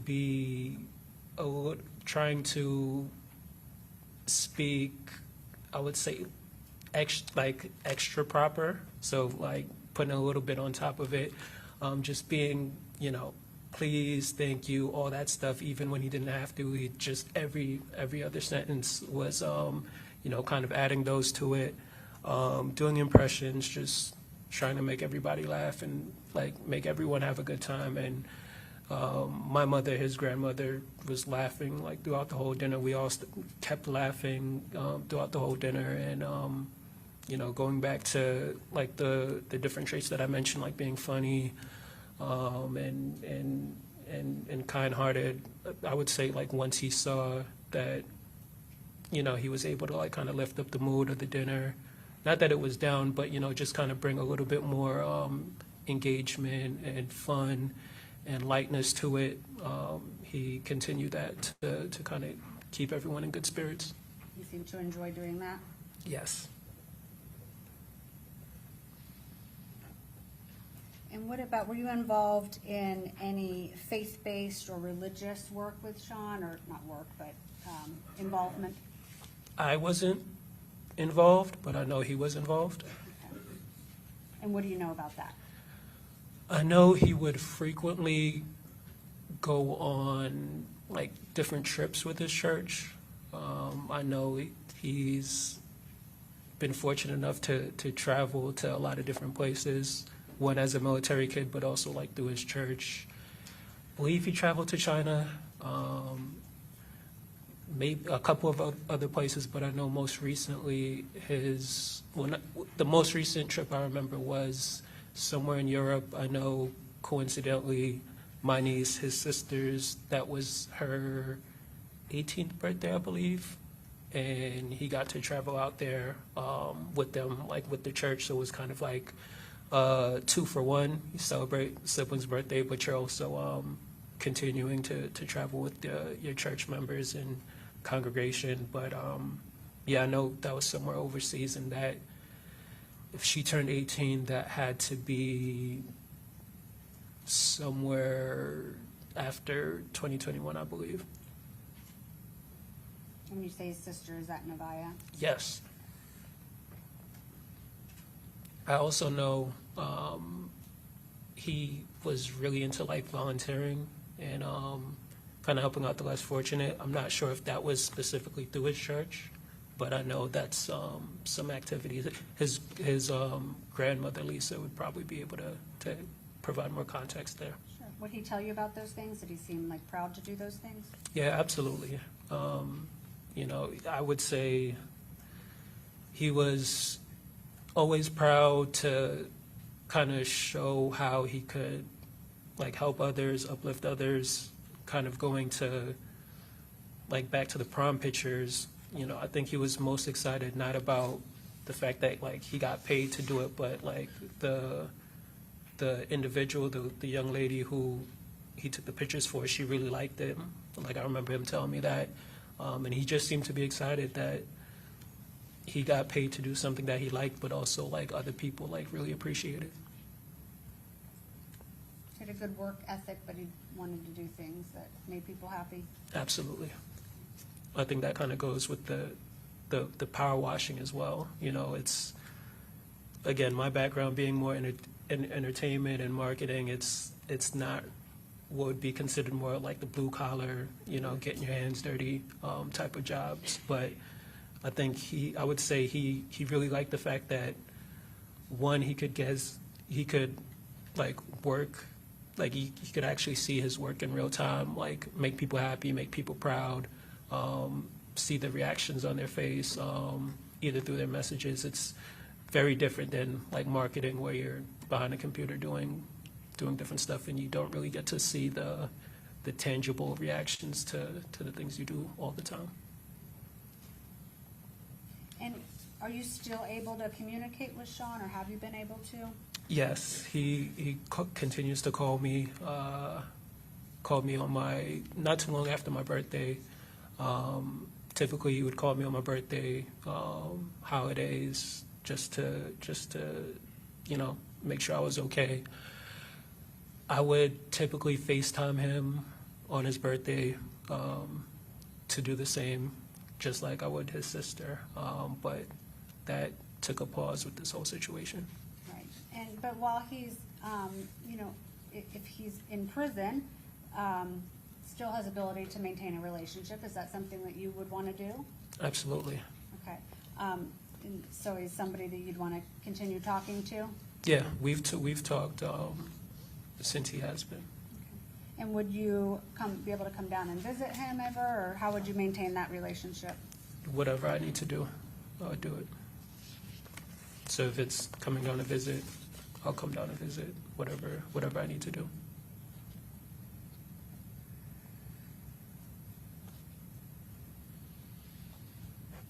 Your Honor, may I have a moment? Yes. Oh, actually, can I approach the witness briefly? Yes. Sir, I'm going to approach you, which is what's been marked as Defense Exhibit 2. Just going to show you this and ask you if you recognize that. Yes. Okay, and without, you know, what is that? Is this a photograph? Yeah, it's Okay. a photograph. Who's in that photograph? Me, Sean, and his sister Nevaeh. Okay. Your Honor, and I have shown this to the state, we'd ask to enter this photo in as Defense Exhibit 2. No objection. Okay, admitted? Thank you. I'm just going to, may I publish, Your Honor? Yes. Sir, you indicated, oh, here we go again. Let's see. That's you in the middle? Yeah, And Sean, and you said that was his sister Nevaeh? yeah. Do you remember, and I won't hold you to specific dates, but do you approximately when that was, or how old Sean was there? He was either 14 or 15, because I believe his sister Nevaeh was about 16, and they're like about 2 years apart. So, Do you yeah. remember where that photo was? That was at their house in Jacksonville. Their house? Yeah. And when we asked you, we meaning Sean's defense team, to provide a photo, is there anything special about that photo, or what does that photo reflect to you that you gave that to us? Just, you know, one of, you know, many fun Christmases. They would often travel to New York to celebrate, because we have a very large family out there as well. But, you know, this time was, I believe, post-pandemic. Everything was, well, maybe, I'm trying to remember if it was post-pandemic, but I just remember coming out to Florida for the first time in a while, them showing me around the neighborhood. There was like trees being lit, houses with, you know, Christmas decorations. Yeah, me being able to cook for them, me teaching Sean how to cook. I really like lasagna, so I cook lasagna like every holiday. Taught him how to cook lasagna. Taught his sister, my niece, how to make a different pasta dish. But I would say it's more like those memories of like teaching them like useful skills that he could carry forward. Him and his sister. No alligator, I assume? Yeah, not this time around. I watch what I eat now, when they give me anything. That photo, Sean, it looks like his head's on your shoulder. Is that Yeah. right? Is that a reflection of your relationship with him? I would say so. Like, I call him my, he's my only nephew, but I call him my favorite nephew. May I have a moment, Your Honor? Yes. I'll pass the witness. Okay, Cross? Thank you, Ron. Mr. Wright, you are a strong male role model for your nephew, Sean Gathright. Isn't that true, sir? I would hope so. You have provided him with guidance and support all of his life. Isn't that correct? I would agree with that. You take his phone calls, offer him advice whenever he would need it. Yes. And you said that there were times when he was growing up that he would stay with you and his grandmother, Lorna Allen, in New York. Is that correct? Yes. And he was raised in that household. When he was there, that was a religious household. Isn't that true, sir? Yes, correct. Taught values, right from wrong. Isn't that true, sir? Yes. You also said that he was very smart and intelligent. Yes. Isn't that true? Yes. He even skipped a grade in school. Yes, correct. He also joined and entered community college. Yes. I don't have anything further, Judge. Okay, any questions from any of the other co-defendants? Okay, redirect?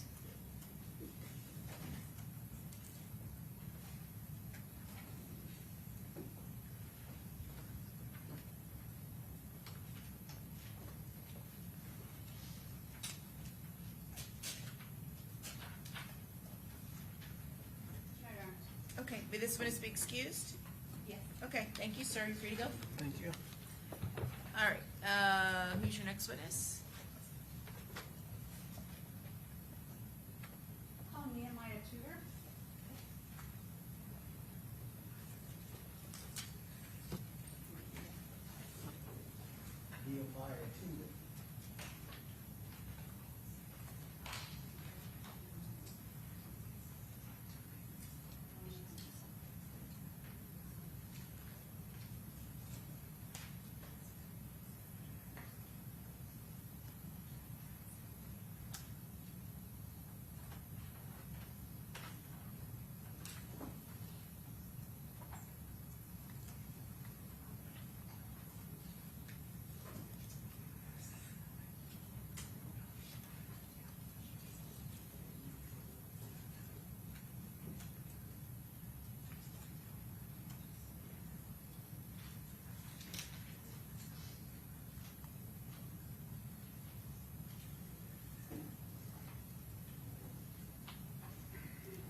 Do you solemnly swear or affirm that the testimony you're about to give in this class will be the truth, the whole truth, and nothing but the truth, so help you God?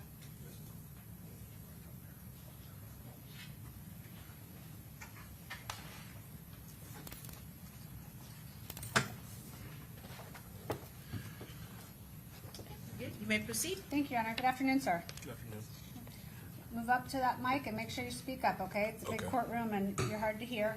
Our court reporter's taking everything down, okay? Mhm. Thank you. Please state your name for the record, sir. Nehemiah Tudor, How do you spell your last name? Tudor. Okay. And Mr. Tudor, how do you know Sean Gathright? We're longtime friends. What do you mean by long time? We met when we was younger, like middle school, and then as we've grown older, we've become closer and closer. Did you meet in school? No, we met outside of school. Technically, we had a bus stop near our neighborhood that we'd all used to go to, and that's like where every kid in the area kind of was at that time. And then as a couple years gone by, like my childhood friends were really close with him, and we just became closer and closer. Okay. And so you met, did you approach each other at this bus stop, or was it just maybe you other friends? It would be like normally, because me and a few other people, we normally play like football after school, and his bus would come off a little later, and like one of my closer friends is really close friends with him, so when he would go over there to talk to him and some of his other friends, I'd be there, and that's kind of how it started. Then, you know, after a while, he had ended up moving away, so I didn't really see him at the bus stop no more. But then when he came back, like from Mississippi, that's when we really became like even more close and really became the friends that we are today. When do you think that was approximately? That was end of 23 when we really, end of 2023 when we really became like close friends. How would you describe Mr. Gathright as a friend? How describe him as a friend? He's like one of the best friends you could kind of have.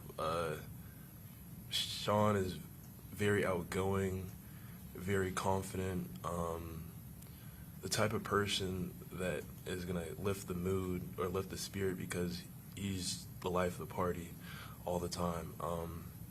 Like, I remember when I came back from, or not when I came back, when he came back, I was staying at the friend that connected the two of us.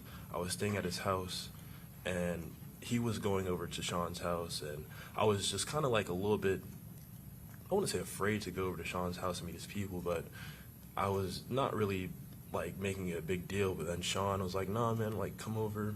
You know, it's like my house is your house, family." And from that moment, we've always been integrated. We've been on trips together, a few road trips. Where'd you go? We went to Orlando to go stay in my grandparents' timeshare condo for a little spring break trip. We went to Mississippi. And we kind of had went to Jenny Springs. Yeah, just a few trips here and there. Mostly, like we're hangout buddies at the house, so that's like our thing. First thing in the morning, first thing in the morning, everybody's at Sean's house. All of our friends, we just sit there, talk, play games, watch movies. If not my house or one of my other friends' house, same thing. Like just teenage stuff. Anything we could think of, bowling. We had days where we took our dogs out to play together. We used to go to the gym together. Just things that teenage boys would do. And when you describe him as a good friend, what type of character traits or what are you referencing when you say that? What makes a good friend to you? Someone that's always going to have your back in any situation. Just someone that you can depend on, really. Because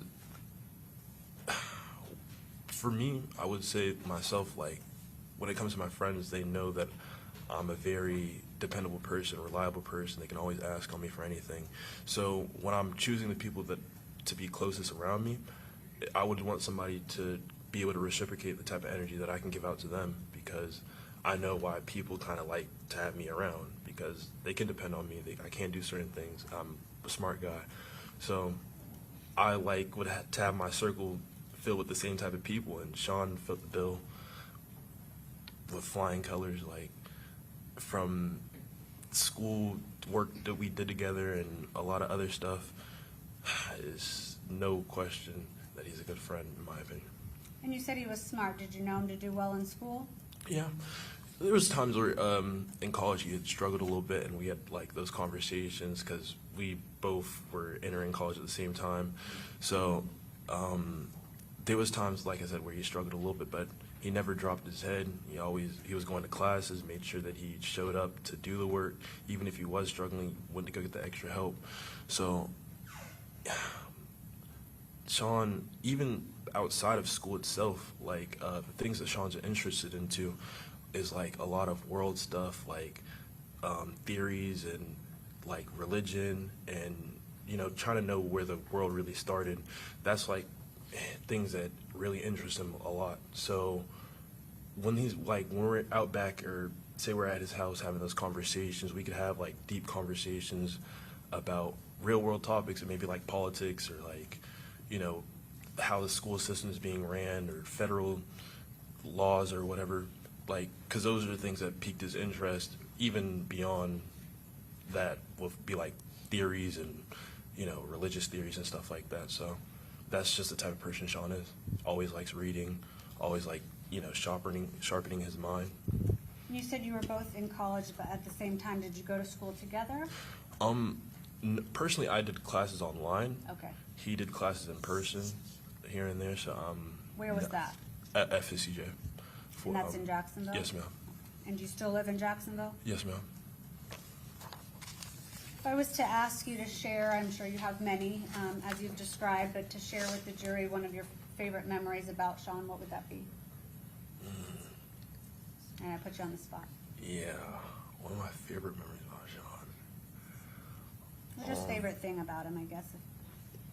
Well, I would say the day we got our gym membership was just very, like, I know it might sound like something small, but I was going to work at UPS at the time, and I was kind of feeling a little like down at the time because I wasn't making a lot of money. My hours were kind of being cut a little bit, and the day came, and I want to say the day prior we had went to LA Fitness or whatnot on a free trial, whatever, and the next day I was like, I go to work in the afternoon for UPS around 5 o'clock, and I think around 4 o'clock we was just sitting in front of my house, and I was just telling him, like, man, I just want to go have some fun. Like, I just want to go do something else. Like, I don't want to go to work today. Like, and he was just like, let's just go play basketball. Like, let's just go to the gym. Let's go get this membership.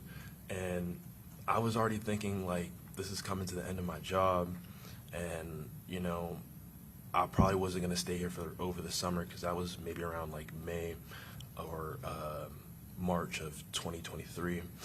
And we went to the gym, and I kid you not, we probably stayed there for like the next month straight, like every day. Me, him, my brothers. Like, from the day that I left my job, I thought I was going to be kind of like hurt, like, you know, not making any money. And after that, I had like kind of a great summer, not working and just going to the gym and being around Sean and my other, like, my brother that was coming with us as well. And it was just, it felt good. Like, it felt good to know that I didn't need certain things. Like, everybody wants money, you know, but having somebody close to me and getting me through that time while I was going through that difficult time felt a lot better. The bonding time.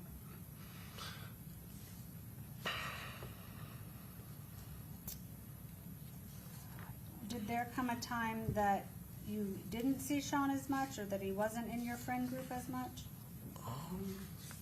No.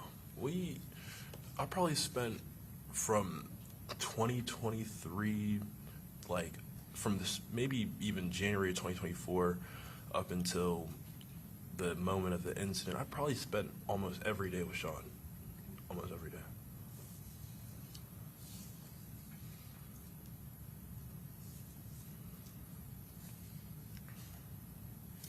Are you able to still communicate with Sean? Yeah, we talk on a regular basis all the time.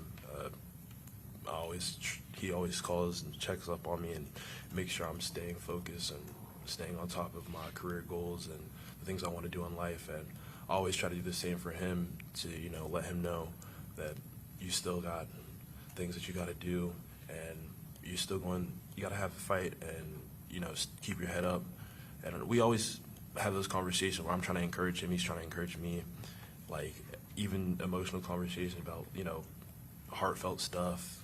We talk about everything, literally everything, and we stay in communication all the time. He still tries to keep you positive? Mm-hmm. Even to, I think we talked recently over this weekend as well, after everything happened, and we had a good conversation then as well. Will you maintain that relationship with him moving forward? Yeah, all the time. Yes? Mm-hmm. Your Honor, may I have a moment? Yes.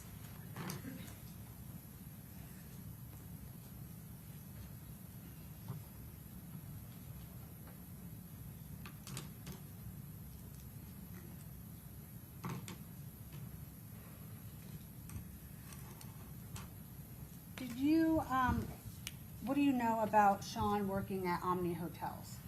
if anything? Oh, yeah. So, when we got out of high school, I can't even remember how this happened, but either Sean or one of our other friends, they had saw this job opening at this resort in 45 minutes away from where we stayed. So we all, me, him, two of our other friends, and I'm going out there, and went for the interview, got the jobs, and for that was maybe the end of 2023, or like end of the summer of 2023. And we probably worked there up until the end of 2023. And the commute, at the job itself, we were split up into different restaurants. So Sean worked at a higher class level restaurant than really the rest of us. So he kind of had a burden of doing harder tasks, harder jobs, and maybe had a little bit more of I would say, a stricter manager than the rest of us had. So he was always kind of having to be a little bit more on top of his things than the rest of us. But he was perfect. Like, he always used to show us the stuff that he made. He used to love his job. It would be I don't know if a lot of people work with their friends, especially at the time that we did, but it was just such a good thing for us that we would all go there together, leave together, go home, then go the next day. And even if something happened at a different restaurant, we can, talk about it and make sure that we're there for the other person. And I would make food for him, he'd make food for me, things like that. So that was kind of how the job went for us. But personally, though, we were kind of a little separated a little bit because we worked at different restaurants. So I'm not too really familiar how his kitchen was ran to detail rather than mine, because I know, it was kind of different. Right. No, I don't need to know about that. But we were both doing cooking or working in food capacity. Mm-hmm. Okay. And then, did you guys have birthdays around the same time? Yeah, his birthday is 5 days before mine. Did you ever do anything fun to celebrate your birthdays Yeah, together? We went skydiving for one of our birthdays. It was one of the craziest experiences ever. He was ecstatic and just confident about doing it. I was, trying to do my best to show that I was, but that was one of the craziest things. He was pumped. I was trying my best to be pumped too, but it's nerve-wracking. And the fact that we end up having that experience, just to experience something like that, I was forever be grateful, because he offered that to me for our birthday, and I was like, you know what, let's do this for our birthday, and I can only be appreciative. It's a good memory that you have with him. I'll pass the witness here. Okay, Cross? No questions, Judge. Okay. Any other questions? Okay. May this witness be excused? Yes, ma'am. Okay, thank you, sir. You're free to go. Thank you. Do you have any other, is your next witness relatively quick, or do you have anyone out there that's relatively quick?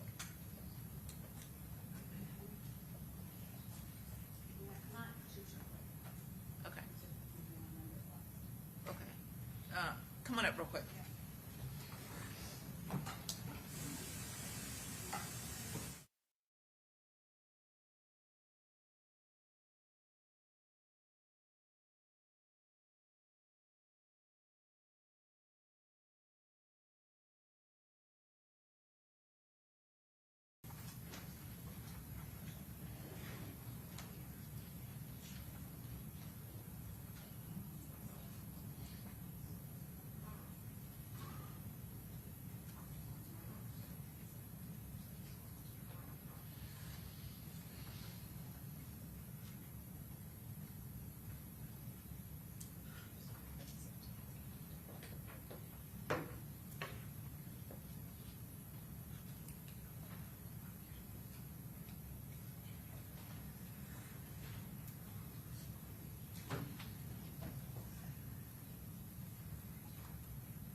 solemnly swear or affirm that the testimony you're about to give in this cause will be the truth, the whole truth, and nothing but the truth, so help you God?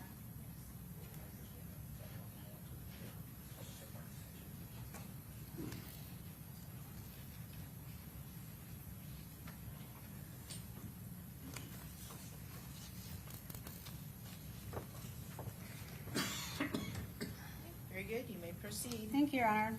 Good afternoon, ma'am. Will you please state your name for the record and spell your last name for our court reporter? Lorna Allen.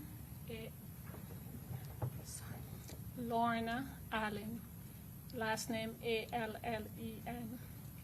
And Ms. Allen, just make sure you speak up into that microphone, okay, so everybody can hear you and the court reporter can take down everything that you're saying. Okay. What is your relationship to Sean Gathright, ma'am? He's my grandson. Okay. Are you, his mother is your daughter, I assume? Yes, she is.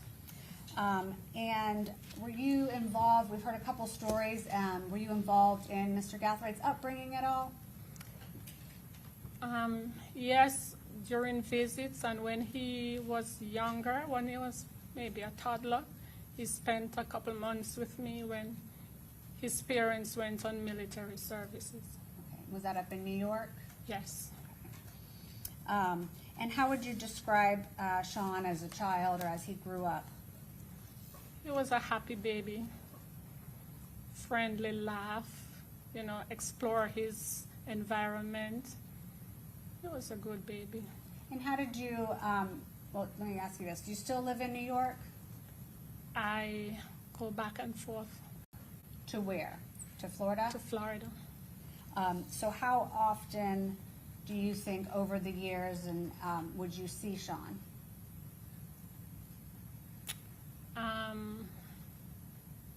During holidays, Christmas, maybe sometime Thanksgiving, and maybe sometime in the summer. And he would come, if he was in Jacksonville, would come to see you? He would come to see me, yes. And when he wasn't with you physically, did you communicate with him at all? Yes, by a phone. Tell me about, do you have any, you know, from the time that he was living with you or memories over the holidays, any stories or memories that stick out to you about your grandson? There's a lot. Take it.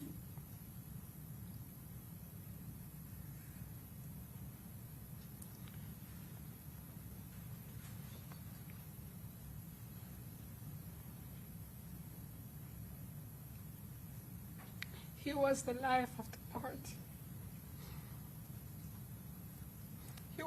He would give us jokes.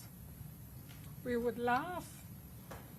You know, he would dance. He'd tell us about his cooking. I remember one Thanksgiving.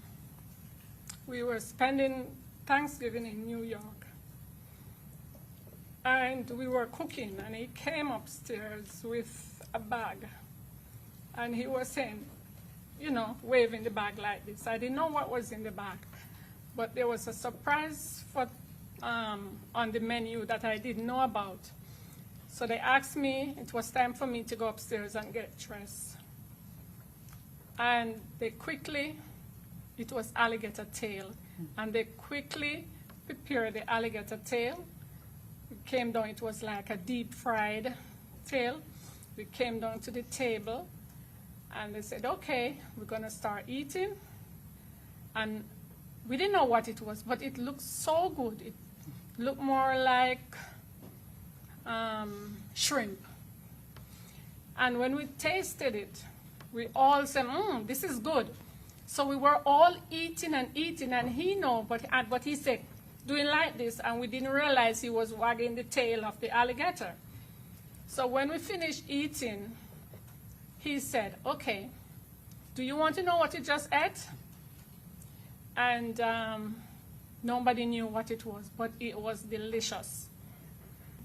And he said, alligator tail. And everybody started to, you know, say, oh, well, we ate it and nothing happened. So, you know, it was very funny, but it was a good meal. And he kept that as a secret. Did he like to cook? Yes. He even made a little video about some meal he was cooking. But when he finished and, he's tasting this meal, and on TV they said, it's all good. And he said, it was good, but he turned his head away. And then he said, yuck, it wasn't that good. It needed some work. Yes. Was he helpful to you in the kitchen? Very helpful. He wanted to learn our, style of cooking, the seasoning that we use and how we do it. And he enjoyed our culture food. So he was always there trying to learn how to cook stuff. And he always tell me, I love your cooking. And we heard from your son about, you maintaining a faith religious home. Is that true? Yes. Okay, tell us a little bit about that. How did you impart that on your children and grandchildren? I grew up very religious with my parents. So they have to be respectful to each other and the parents in the home. They have to do their duties. Their rooms must be clean. They say their grace. No swearing or anything in the house. Respect everybody around. And we don't swear. We go to church. They go to Sunday school. And it's a part of us. We grew up, And when you weren't living in the same state as Sean, do you know if he still went to church or Sunday school? I know he went to the local Baptist church, and I don't remember his age, but he was maybe about 9, 10, or between 9 and 11. He requested to be baptized, and they did baptize him. Were you there for that? I wasn't there for that, but they called me and let me know. How would you describe just his character? If I would ask you to say, what is Sean like as a person? He's self-disciplined. He's respectful. He's dependable. He's fair. How was he towards family and his sister? They love him because he was so funny.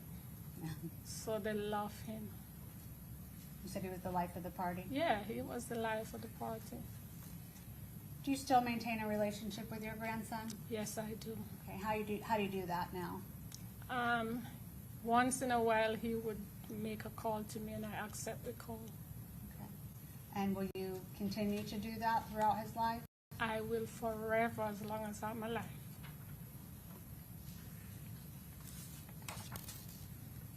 Here, may I have a moment? Yes.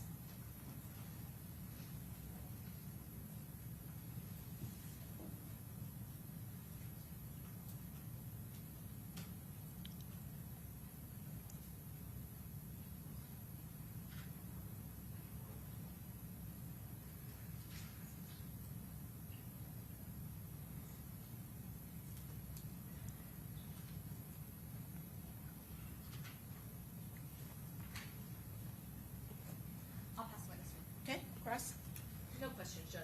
All right, may this witness be excused? Yes, sir. Okay, thank you, ma'am. Free to go. Okay, so, it's a little after 5 o'clock, so we will go ahead and recess for the evening. So just remember my previous instructions. Don't talk to anyone about this case, don't do any independent investigation, or read, watch, or listen to any news, accounts, or social media posts. We will start at 9 a.m. tomorrow morning. All right, see you then. All rise.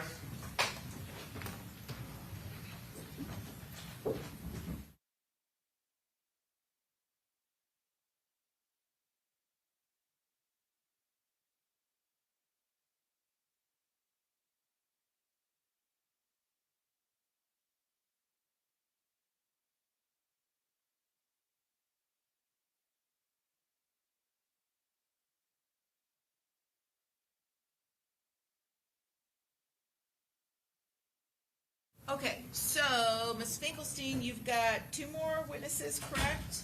No, Your Honor, I had one that was supposed to be Zoom today, but we had a specific time, so we didn't get there, so we hope to maybe get him, he'll be relatively short. Okay. On Zoom in the morning if possible, and then, mom, grandma, and sister. Okay. And then who is going to go after Ms. Finkelstein rests? Mr. Petridis, you are. Now my witnesses lined up, they'll be here. Okay. I'll get them, I won't have them here at 9, it sounds like she does not. Yeah, that's fine. But I'll have them here in the morning. Okay, yeah, I'd say mid-morning-ish. My issues are, my doctor needs to be Wednesday, That's and fine. my jail witness, we've set it up for Wednesday morning at 9, unless we can move it out a little later, I don't know. Okay. All right, that's fine. And then, let's see, Miss. Sorry? Well, that's fine. You can go third. We may just need to weave in Mr. Hernandez as witnesses depending upon what's going on. So when should I? I would say you need to be ready to go. Mr. Petridis, do you have an expert? You do. You've got an expert, and about how many other witnesses do you have? And those 6 other witnesses. Okay. I mean, I would say you need to be ready to call someone tomorrow afternoon, later in the day. Okay? One's coming from Miami and one is from Vegas. Okay. That's what I would, so you've got an expert, correct? Yes. 2 experts? Yeah, okay. Well, I would say you need to be ready to call someone mid-afternoon-ish to late afternoon-ish tomorrow. Okay? Okay. Judge, a couple of issues to state.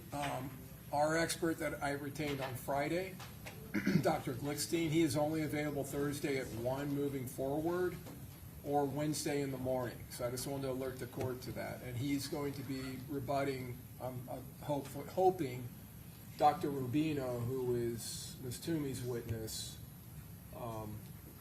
who I deposed this morning. Okay. So, and he's the witness again because I had to retain him so And late. I understand, I understand. Okay, all right. So, and is that gonna be your sole rebuttal witness? No, I have Dr. Werner is going to be rebutting Dr. Eisenstein. Okay. All right, so then we'll plan on Thursday afternoon-ish, Thursday for rebuttal. Thursday, okay. The other issue I wanted to bring to the court, I deposed Dr. Rubino this morning. Again, this is the issue I brought up last week. Ms. Toomey told me during closing arguments in the guilt phase that Dr. Rubino would be testifying to scans that apparently were taken Monday. I asked her the scans, she didn't have them. You say Monday, you mean? Monday of last week. Okay. So Dr. Rubino advised me this morning that he just found out Friday, I believe, that he would be testifying.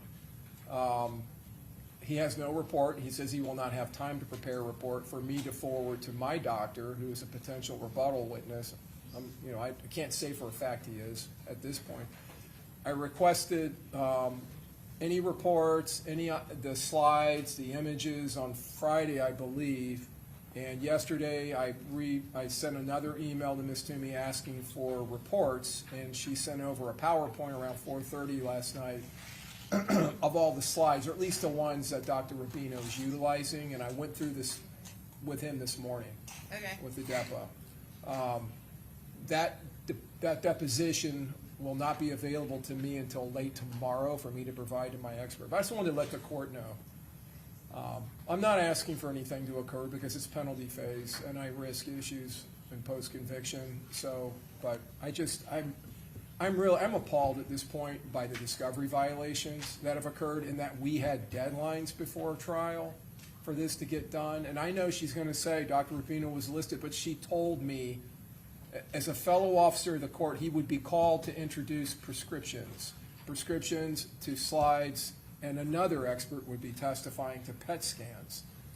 Well, she said Dr. Wu, who was a PET scan expert. I can't remember if she said PET scans, but there's a difference between PET and MRI, and it really has affected our ability to be able to obtain an expert witness. So, anyways. Yes, I'm aware that this is being done in an untimely fashion in violation of the scheduling order. I am aware of that, okay? So we just gotta muddle through, as you know, Mr. Harmon. Okay? Okay, so let me ask you, Mr. Harmon, Yes, Your Honor. with regards to doing the cross-examination of Dr. Rubino, are you ready to do that tomorrow afternoon if need be, or do you need more time to get ready? I would need more time. I need to speak with my expert after he has seen the deposition, because there is no reporter. I see. I And have that- sent him the slides, but he can't really tell me Yeah, anything. and the depo will be ready tomorrow? The court reporter said by end of business tomorrow. So apparently she had other deposition stuff she had to do this afternoon. So. Who's the court reporter? Elaine with Mills Court Reporting. Okay. Okay, all right, well, we'll figure it out. Yeah. Okay, All right. all right, see you guys tomorrow at 9 a.m.